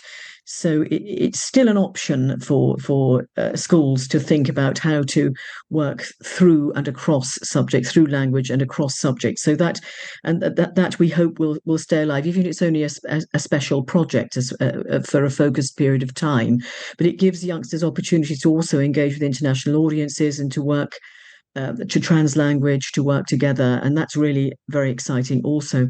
But just to say, in the A level currently for modern languages, we have a research element. So that was introduced especially to develop critical thinking and to allow a wider range of subjects to come in to the sphere of language assessment. And that means the language curriculum, because teachers do tend, as we know, to plan clearly towards the assessment.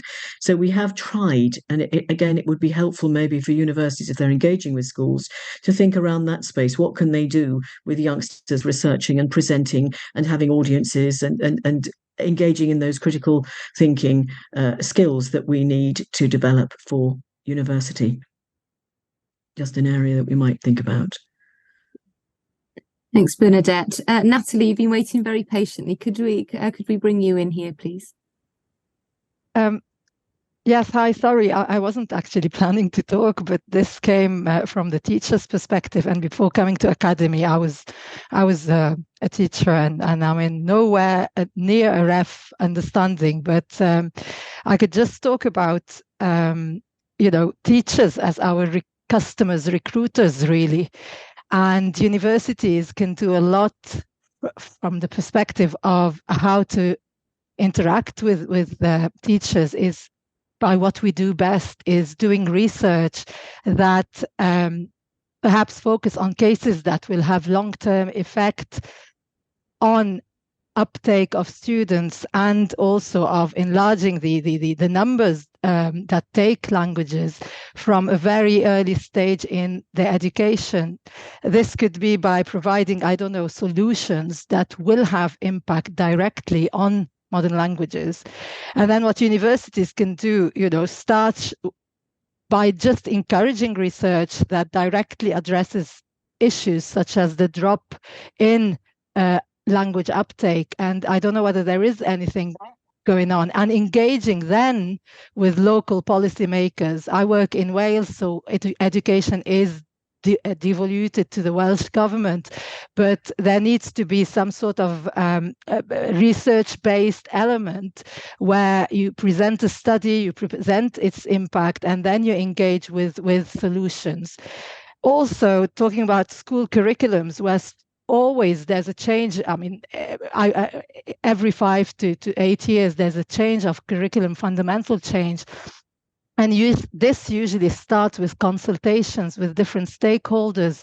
And I don't know whether your organizations are also taking part in this consultation and giving an opinion about it. And then what you mentioned, Bernardette, with regards to roots into languages, and all this is very, very well, but all this comes as an extra, whether to the teacher or to the workers in the university. So this probably is the ideal, but we need to tackle the essential first. And finally, I think I'm just good. We need to actually, by doing this, then we can put us as language educators in an equal par with our colleagues in STEM, is by coming with a tangible study that will address fundamental issues of why our departments are very, very small and are going to suffer cuts and always have got this threat. And I hope I made my point clear, but I do agree with everything you said from my small perspective, as in my very small work I do.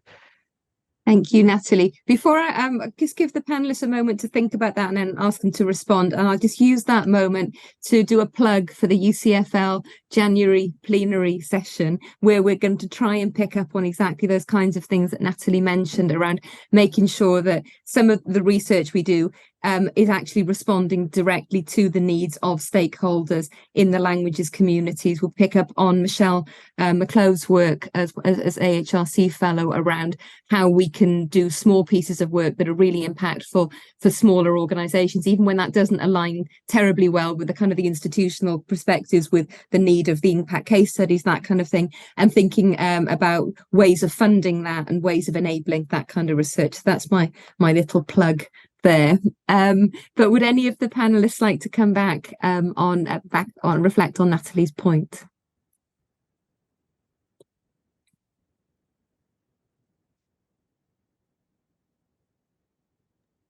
I don't want to steal anyone's thunder, take the floor, but may I just say that it would be really helpful if we had a focus, and this is probably in the education space clearly rather than the wider arena, but it's work that would help teachers to understand how best to approach phonetics, for example, the sound system. We have 3 pillars which will dominate planning, and they have been endorsed by Ofsted as the components that most count in a language's curriculum, and it's what they call phonics, which we'd call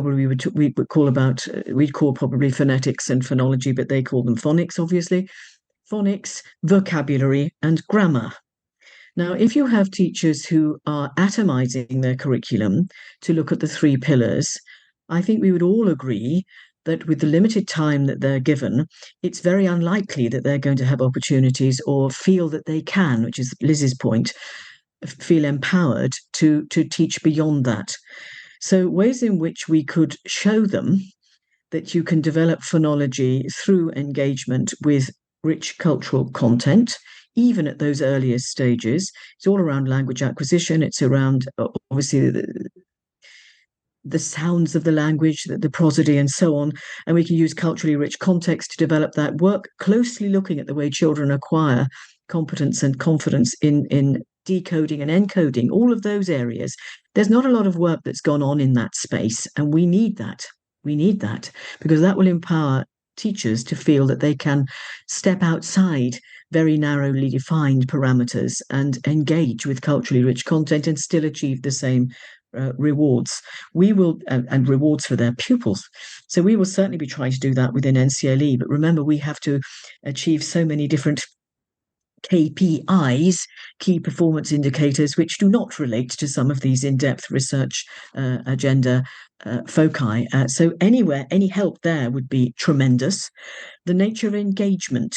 So this is around self-efficacy, the way children perceive themselves. Some work was done clearly through AULC. So do youngsters see themselves as language learners? Do they see themselves as plurilingual language learners? Those perceptions of identity and how they project into the subject and affect the way their motivation levels are engaged. All of these kinds of questions. I think, very interested in sharing with you some of the research questions that would be helpful for teachers, which may be of relevance for the future research agenda within universities. All of this would be really, really helpful. Grammar acquisition, how does it work effectively? Does it have to be grammar grind? Can it be embedded? It's percept before precept, precept before percept. No, percept before precept. But all of these things, they need to be explored a little more with greater research evidence. Just a suggestion. Thank you. We've got another 10 minutes, and if anyone wants to ask a question, then please do, or put in the chat. One of the things that is emerging very strongly from the Languages Gateway and from the work that the National Consortium is doing is that we're not talking about languages as discrete groups. It is talking about languages, all languages, and cultural study and societal study, thinking of benchmarking.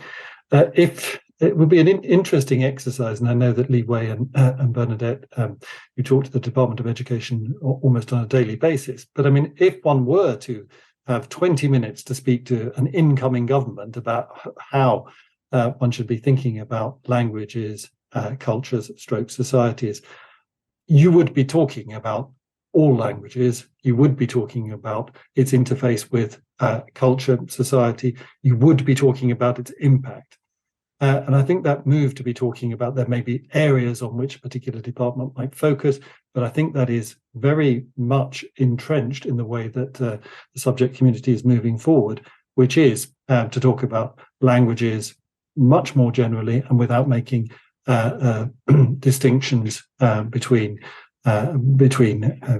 different categories of language. That's so. Mark, perhaps you can comment about that, and possibly also Lee Wei. I know that you've spoken about this in great depth. So, Mark. Well, one of the things that comes up quite frequently in the debate, I mean, we're moving away from the discussion about research impact, but I'll come back to that in a moment. One of the questions that comes up quite regularly in the debate about the decline of language uptake is we haven't got enough people studying languages, but we very rarely put any information out there back in response to say how many people we think should be studying languages, why, and which ones.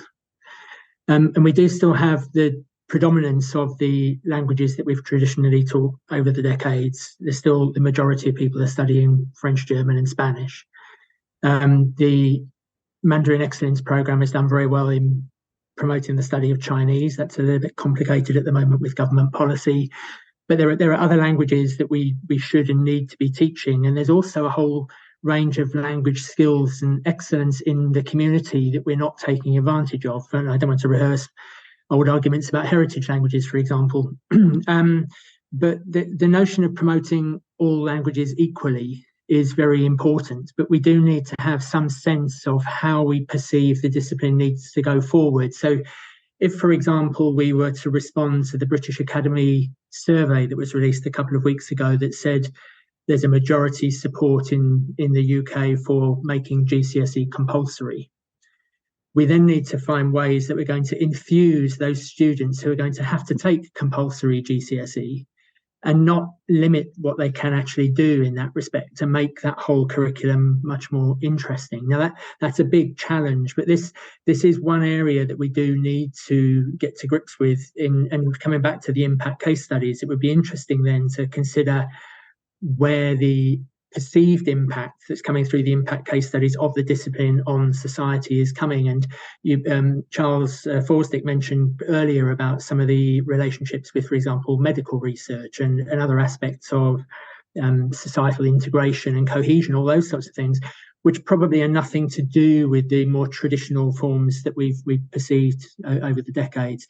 So when it comes back to the languages gateway, we are very much trying to promote all languages equally, but there is a worry that we may end up having a predominance of our traditional approaches, but we maybe need to think a bit more creatively about how we support and promote the study of other languages all the way through. And taking advantage, for example, Liz is on the call, of the excellent work that's been done in Wales in relation to the promotion of Welsh and other policies that have been in Wales and Scotland about promoting multiple languages in that respect. Thank you, Mark. Lee Wei. Yeah, so the Languages Hub initiative does have a requirement or expectation to support HHCL's home heritage and community languages. So what we plan to do is to make sure that the lead partnership, lead hub schools will have partners with a strong interest and expertise in supporting multilingual users, learners, who already have languages other than English and the major European languages as home heritage community languages. And we also need to work much harder in partnership with community schools to promote those languages in the school system. Now, in the higher education arena, I think there are many things we can do, and language centers, of course, are already doing a great deal of work in supporting world languages. But universities are under a lot of pressure in rationalizing their language provision, and we do see a number of closures in recent years of language departments and certainly minority languages, the so-called minority languages, are difficult, or small languages are difficult to sustain in the university context, and that there is a real challenge for us all. Thank you.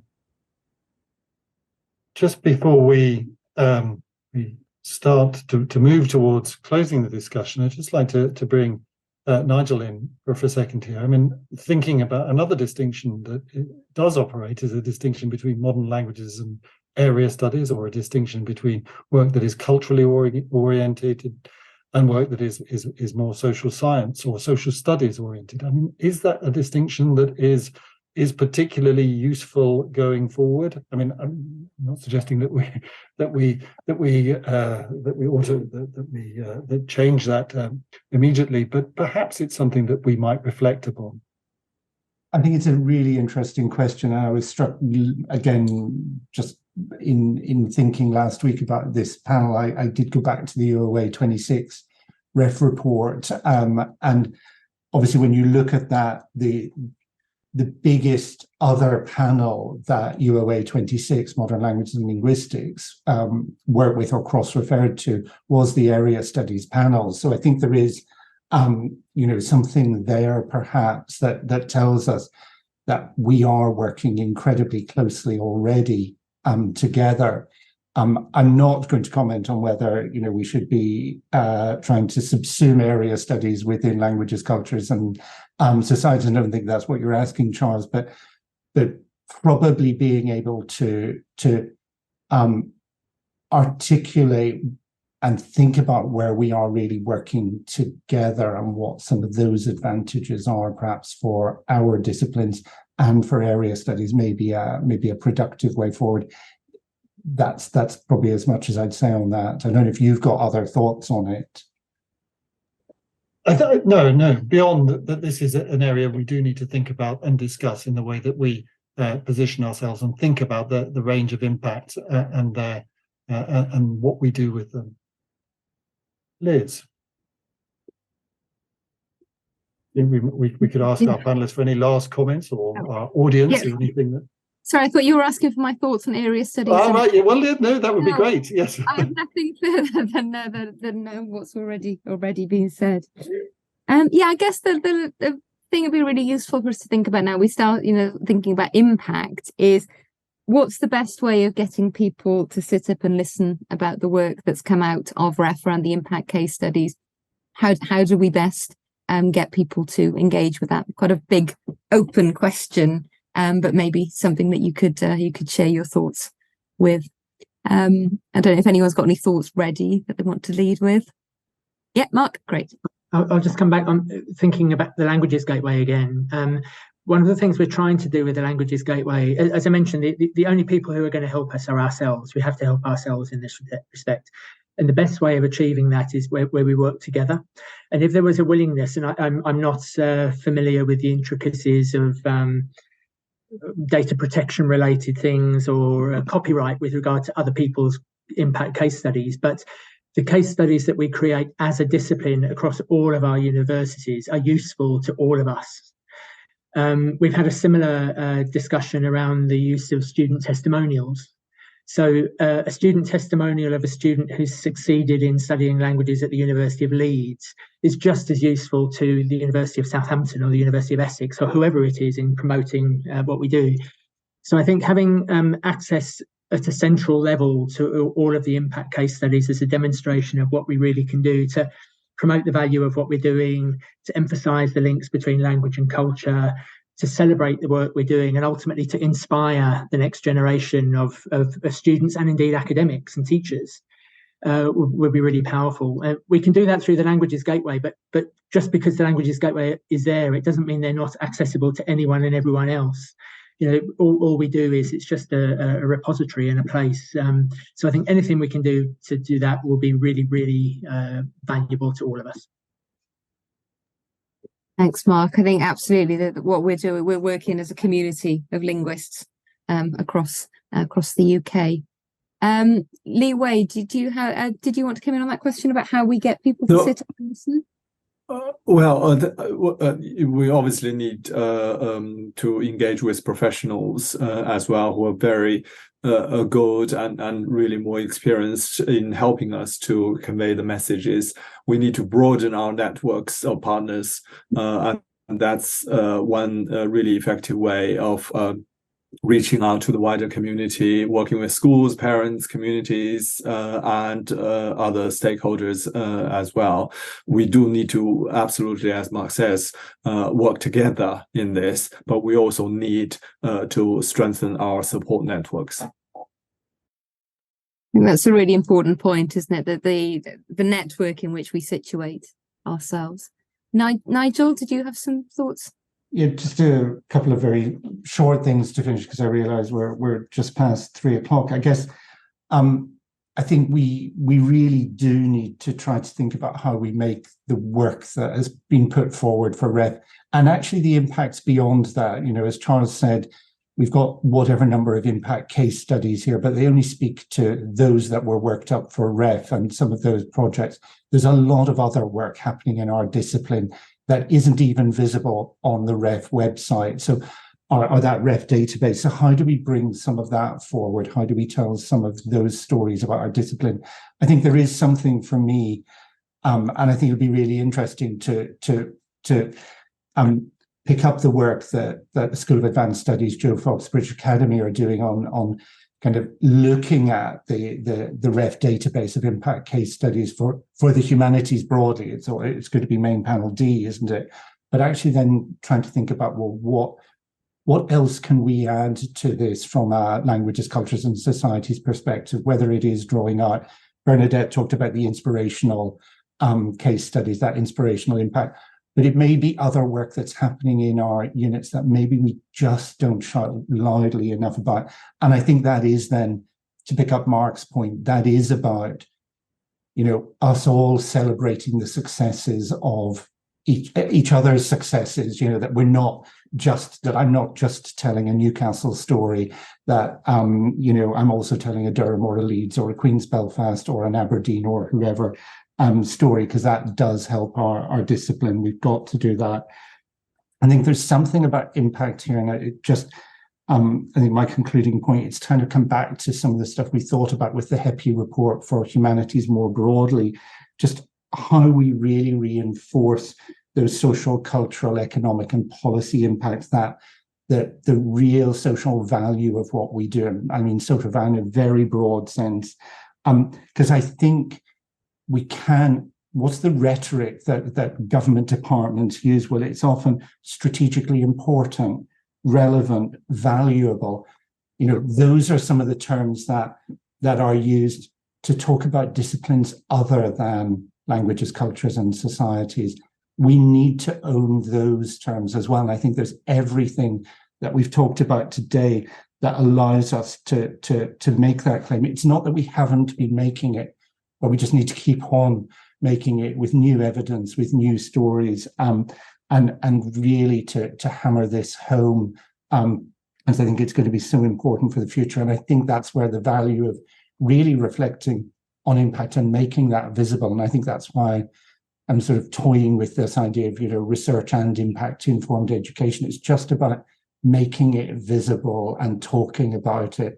And that has value for colleagues as well who are doing this work and who sometimes quite rightly think maybe it's not rewarded as much as if I'd written that article that was going to get out in the major journal in my field, or written the next 2 chapters of the monograph I've been trying to write on. So I think make it visible, tell our story in government language and celebrate each other's successes, I think might be 3 things to reflect on for me.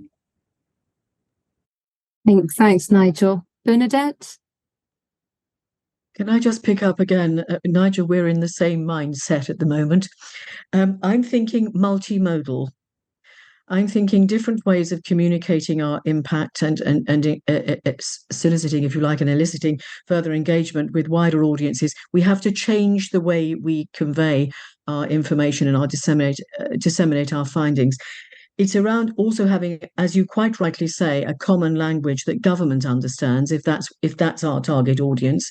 But there are going to be different purposes and different ways, aren't there, and different audiences that we wish to target. So policy is one group, and as Wendy said earlier, there is constant churn. They have no corporate memory. So we need to be really planning in with our impact case studies and our evidence bases that we need to reiterate those messages with fresh data. Now, there's a temporalities issue here because it takes a long time to produce the research, to have the impact case study, to have it through the ref recognized and graded and so on. So we also need to be thinking about how we mediate findings. Of course, they've got to be proven, they've got to be robust, but nonetheless communicate findings early enough at the right moment to make critical change if it's policy we're talking about. So that's also something to think around, the way stages of publishing research and having insights from research, but multimodal communication for different purposes, using language which is accessible to the different audiences is absolutely critical. And there is also this whole question, isn't there, of the need to have a very strong collective sense that languages and cultures matter, and that we have absolutely no question around that because of the cross-sectoral validity that comes through in every single one of, certainly on the sub-panel that I was on, of the interdisciplinary case studies of different sectors working with us, our engagement with all of those sectors, that it's not just a narrowly defined subject discipline, it is something which is ubiquitous and underpinning, and of course, multilingual. Crucial. I'll finish there with mine. Thank you so much, Bernardette. That's a fantastic way to conclude. I'd like to thank Kathy Collins, my colleague, for making everything possible. I'd like to thank the audience for coming and being so engaged. As I said at the beginning, on a Friday, pretty close to the beginning of term. I'd like to thank my co-chairs and very much all our panelists for reflecting upon the work that they've done, the work that they are doing, and how they are carrying the subject area forward. So a massive thank you from all of us. And of course, to you as well, Charles. Thank you, Liz.